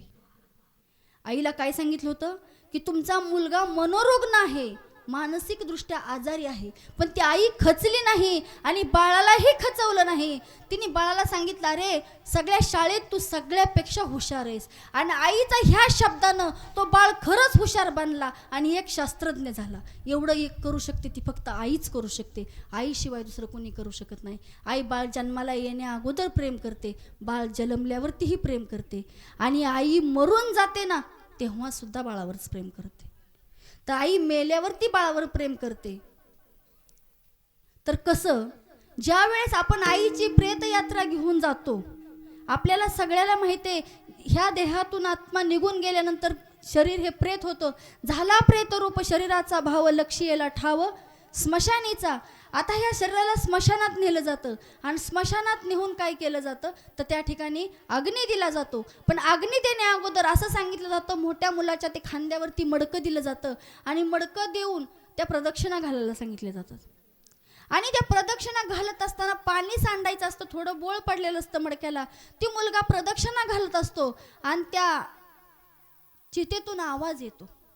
काय आवाज येतो? दुरी सांडी दुरी बाळा वैशान्यर बहु द्वाड रे, जाळी एली माझी काया तृण काष्टा समान रे.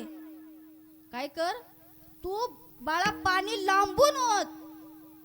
माझं शरीर, तृण म्हणजे गवत, काष्ट म्हणजे लाकूड, तृण काष्टासारखं माझं शरीर जाळून टाकले बाळा, तुला भाजल, तू पाणी लांबून ओत. अशी आई मेल्यावरती सुद्धा प्रार्थना करते. म्हणजे आई जिवंत आहे तोपर्यंत प्रार्थना बाळासाठी प्रयत्न करत असते, जन्माला येण्या अगोदर प्रयत्न करते, आणि आई मेली तरी सुद्धा मुलावरतीच प्रेम करते. आणि अशी असणारी आई आज ह्या कुटुंबातून निघून गेलेली आहे. आपल्याला माहित आहे महिला मंडळ, ज्यांच्या घरात आई जिवंत आहे ना, कसं ओळखायचं? एखादी जर मुलगी नाही, अगदी 50-60 वर्षाची होऊ द्या, आणि ती जर माहेरून आली आणि मोकळ्या हाताने आलेली दिसली ना, तर समजून चालायचं नक्की हिचे आई वडील माहेरात नाहीत. बरोबर आहे? आणि ज्या वेळेस अगदी म्हातारी झाली तरी पिशवी भरून येते, त्यावेळेस समजायचं आई वडील जिवंत आहेत. आणि जोपर्यंत आई वडील माहेरात जिवंत आहेत ना, तोपर्यंत मुलीची पिशवी कधीच मोकळी येत नाही. मला म्हणायचं नाही कुणाच्या भाऊ-भाऊजाई देत नाही, पण आई बापाची सर कशालाच येत नाही. म्हणून तुम्ही आई बापाला विसरू नका, आई बापाची सेवा करा. आई जिवंत आहे तोपर्यंत आईची कदर करा. आज आपण आईची काय कदर करतो? आईला सरळ सरळ म्हणतो, तुला काही समजत नाही, तू गप्प बस. पण ज्यावेळेस आपली मुलं आपल्याला असं म्हणतील ना, तुला काही कळत नाही, तू गप्प बस, त्यावेळेस आपल्या लक्षात येईल की आपण आपल्या आईशी कसं बोललो. म्हणून आई आणि वडील हे सगळ्यात श्रेष्ठ दैवत आहे. म्हणून तुम्ही फक्त आई वडिलाच्या चरणावरती नतमस्तक व्हा. आई बापाला जास्त काही लागत नाही हो. मुलं मोठी झालेली पाहून मला सांगा, तुम्ही फक्त मोठं व्हायचंय ना, तुम्ही तुमची स्वप्नच पूर्ण करायचे ना, तुम्ही फक्त इच्छा बाळगा आणि देवाकडे एक नमस्कारा. काय नमस्कारा? की देवा, माझ्या नाही, माझ्या आईची इच्छा पूर्ण होऊ दे. आपण काय नमस्कारायचं आहे? फक्त माझ्या नाही, माझ्या आईच्या इच्छा पूर्ण होऊ दे. आई फक्त बाळासाठीच प्रयत्न करते. लेकुराचे हित वाहे माऊलीची चित्त, असे असणारी जगात सगळ्यात कळवळ्याची जात कोणती असेल तर आई आहे. आणि आईसारखी दैवत ह्या जगात दुसरं कुठलंच नाही. पण आई गेल्यानंतर म्हणतो, कशाला गेली तू स्वर्गाला आणि कोण वागवेल तुझ्या बाळा. म्हणजे आई गेल्यानंतर कशाला गेली म्हणण्यापेक्षा आई आहे तोपर्यंतच आपण आईशी प्रेमानं वागलं पाहिजे. आईला आई म्हणून आवाज दिला पाहिजे. ज्या वेळेस मुलगा ऑफिसला जातो, बाहेर जातो, कामाला जातो, त्यावेळेस फक्त म्हटलं ना, आई मी निघालोय ग, आल्यानंतर आई तू जेवलीस का, एवढं विचारलं ना, तर आई धन्य होत असते. होते की नाही? आईला काय लागतं? फक्त प्रेमाचे 2 शब्द लागतात. आईला दुसरं काही लागत नाही. कारण आईने आयुष्यभर कष्ट केलेलं असतं फक्त आपल्या बाळांसाठी, आपल्या संसारासाठी. आणि ते करत असताना सुद्धा सगळ्याशी ती प्रेमानं वागत असते. मग अशी सांगितलं मी आल्यानंतर आज या ठिकाणी वर्षश्राद्ध आहे ते रखमाबाई मल्हारी मरगळ. ह्या आजी अगदी सगळ्याशी या बसा उठा प्रामाणिकपणाने सगळ्याशी राहत होत्या, बोलत होत्या. आज तुम्ही पाहिलं, तुम्ही आज किती अट्ठास केला, मुलांनी आज किती पित्र जेवायला घातल्यानंतर आई परत येईल? नाही येणार. हे करायचंय, श्राद्ध करायचं नाही अशातला भाग नाही. देवानी केलं, संतांनी केलं, म्हणून आपल्याला ऋषीमुनींनी केलं, आपल्याला करायचंय. पण आहे तोपर्यंत प्रेमानं बोलणं, प्रेमानं 2 घास खायला घालणं आणि आईला आई म्हणून हाक मारणं, ह्यातच मोठं कर्तृत्व आहे. किंवा त्या आईला तेवढीच इच्छा असते. आणि आपण आईसाठी काहीच करत नाही, पण आपण आईसाठी केलं पाहिजे. एक वेळेस मनाला प्रश्न विचारला पाहिजे. एक कवीने कवितेत कवयित्री लिहिलेलं आहे की बाबा, आपण आईसाठी काय करतो. आज म्हणलं स्वतःला जरा जाब विचारावा. आईसाठी काय करतो आढावा घ्यावा. आपण आईसाठी काय करतो आढावा घ्यावा. आपण पहाटे उठलो आणि आई दुपारी, असं कधी घडलंय? आपण पहाटे उठलो आणि आई दुपारी, असं कधी घडलंय? आपण जेवायच्या आधी आईचं ताट कधी वाढलंय? नाही वाढत आपण. बरं, बाहेरून येताना तुम्ही तुमच्या आईसाठी उगाच काय आणता? बाहेरून येताना आईसाठी काय आणता? मला सांगा, तुमच्या आईचा फेवरेट कलर कोणता? नाही माहीत आपल्याला. आपल्याला माहीत असतं आपल्या बाळांचं, बाळांना माहीत नसतं. मला सांगा, तुमच्या आईचा फेवरेट कलर कोणता? बरं, तिच्या बड्डेची पार्टी तिच्या मैत्रिणींना बोलवून देतो. तिने केलेला पसारा आपण आवरतो? नाही आवरत. तरीही बाळाला कुणी बोललं की तिचं मन येतं भरून, बाळाला कुणी बोललं की तिचं मन येतं भरून. आपण बोलताना मात्र शिव्या आईवरून. बरोबर आहे की नाही? आपण बोलताना सहज माणूस आईवरून शिवी देतो. अहो, त्या आईनं किती कष्ट केलंय लक्षात घ्या. पण आपण बोलताना सहज शिव्या आईवरून. तरी सुद्धा ती लक्षात ठेवून कधी देवापुढे दैवापुढे नशिबापुढे हात पसरते. तरी ती लक्षात ठेवून देवापुढे दैवापुढे नशिबापुढे हात पसरते, माझ्या बाळाचं भलं कर म्हणून. पण स्वतःची बीपीची गोळी मात्र विसरते. म्हणून म्हणते बाळांना, आईची आई होऊन कधीतरी वागा ना. आईची आई होऊन कधीतरी वागा ना. तिचा खडबडीत हात हातामध्ये घेऊन बघा ना. अहो, कितीही करतो तू गाजवा, तुम्ही झेप कमी पडते. कितीही करतो तू गाजवा, तुम्ही झेप कमी पडते. आईनं कडेवर घेतल्यावरच आपली उंची वाढते. कशाला हनता त्या अध्यात्म आणि श्रद्धेच्या गप्पा? कशाला हनता त्या अध्यात्म आणि श्रद्धेच्या गप्पा? आईच्या पोटी जन्माला येताना देव कुठे म्हणता? आपण आईच्या पोटाला जन्माला येतो. सगळ्या साधू संतांनी, संत महात्म्यांनी, देवाने सुद्धा सांगून दिले की आईबाप हे खरं दैवत आहे. तरी सुद्धा आपण देव कुठे म्हणून विचारत बसतो आणि देव देव करत फिरतो. पण आई बापाला पुसत नाही. नको कुणाची स्पर्धा देवा, नको कुणाचा हेवा. नको कुणाशी स्पर्धा देवा, नको कुणाचा हेवा. जग जिंकायचंय ना मित्रांनो, आईच्या पायावर डोकं ठेवा. आईच्या पायावर डोकं ठेवा. मला सांगा, जीवन जगत असताना न कळत आपल्या हातून आईबापाची सेवा घडली नसेल तर आता तरी पुढे हाची उपदेश. नका करू नाश आयुष्याचा, सकळांच्या पाया माझे दंडवत. आपुलाले चित्त शुद्ध करा. चित्त शुद्ध करून काय करा तर तो भगवंत आपलासा करून घ्या. आईबापाची सेवा करा. आणि आईबापाची सेवा करताना कोणतीही कसूर करू नका. कारण आईबाप फक्त हित पाहतात, ते आपल्या मुलांचंच पाहतात. या ठिकाणी कैलासवासी मल्हारी वेताळ मरगळ हे जवळजवळ 2012 साली गेलेत. तेव्हापासून आजी एकट्याच आहेत. म्हणजे 2 मुलं आहेत, त्यांना 2 मुली आहेत. मोठा मुलगा भीमराव मल्हारी मरगळ आणि अर्जुन मल्हारी मरगळ. ह्या 2 मुलांनी या ठिकाणी अठ्ठास केलं. मरगळ महाराजांना फोन केला की महाराज कीर्तन सेवा घ्यायची. महाराज म्हणले तारीख गेली. ठीक आहे म्हटले, ताईंचं घेऊ. मग महाराजांचं तिथं आता मला वाटतं रेड्याच्या तिथं कुठंतरी कीर्तन आहे आणि आमचं हिथं. मग महाराजांनी जरा उशीर केल्यामुळे त्यांना आमची तारीख घ्यावी लागली, नाही तर मग महाराजांची भेटली असती असं. आणि या ठिकाणी त्यांची मुलगी जयश्री छगन मोहिते यांनी तिघांनी मिळून हा अठ्ठास केला आहे. आता मुलीच्या जीवनात नाही गेली वेगळं सांगायची काही गरज नाही. तुम्हाला सांगितलेलं आहे की आई गेल्यानंतर प्रेमाचा सागर आटतो. आई म्हणजे प्रेमाचा सागर आहे, मायेची घागर आहे, मंदिरावरचा कळस आहे, अंगणातली तुळस आहे. आणि अशी असणारी आई ह्या 3 लेकरांच्या जीवनातनं निघून गेली. आज किती जरी आई आई केलं तर आई भेटणार आहे का? नाही. तर ह्यांच्या जीवनातनं हा मायेचा सागर पूर्णपणे आटलेला आहे. आई म्हणजे मायेचा सागर आहे. असे असणारा मायेचा सागर आज ह्या 3 लेकराच्या जीवनातून पूर्णपणे आटून गेलेला आहे. असो, आज ह्या ठिकाणी त्यांनी कीर्तन सेवा ठेवली. वर्षश्राद्ध हा विधी संपन्न झालेला आहे. पिंडदान झालेलं आहे, ज्ञानदान झालेलं आहे. या ठिकाणी अन्नदान सुद्धा होणार आहे. आज आमचे विनेकरी बाबा उन्हात 2 तास उभे. तुम्ही सुद्धा सगळे श्रोते उन्हात बसून शांतचित्ताने कीर्तन श्रवण करत आहात. या ठिकाणी आमचे शूटिंगवाले शूटिंग करत आहेत. आणि पक्वा जे तुम्ही जर सुरुवातीला पाहिलं, महाराज सोलनकर महाराज, तुमची सिस्टीम कालच्यापेक्षा जोरात म्हणायला काय हरकत नाही.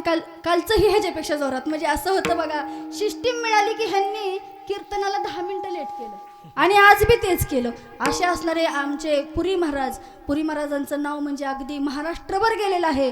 असे सुंदर असे आम्हाला पक्वाजे लाभलेले आहेत. महाराज आपल्याकडं सगळे आज दर्दी दिलेत. म्हणजे महाराजांनी तिकडे काय हलके नाहीत नेले, पण सगळे दर्दी इथं ठेवलेत.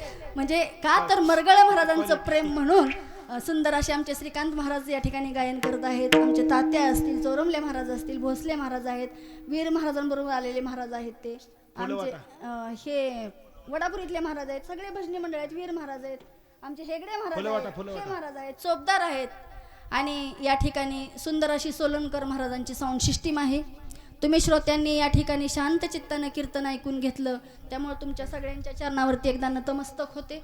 बोलण्याच्या ओघातून जर एखादा शब्द चुकीचा गेला असेल तर मायबापाचं अंतकरण द्या आणि चुकीचं इथंच सोडा आणि बरोबर घेऊन जा.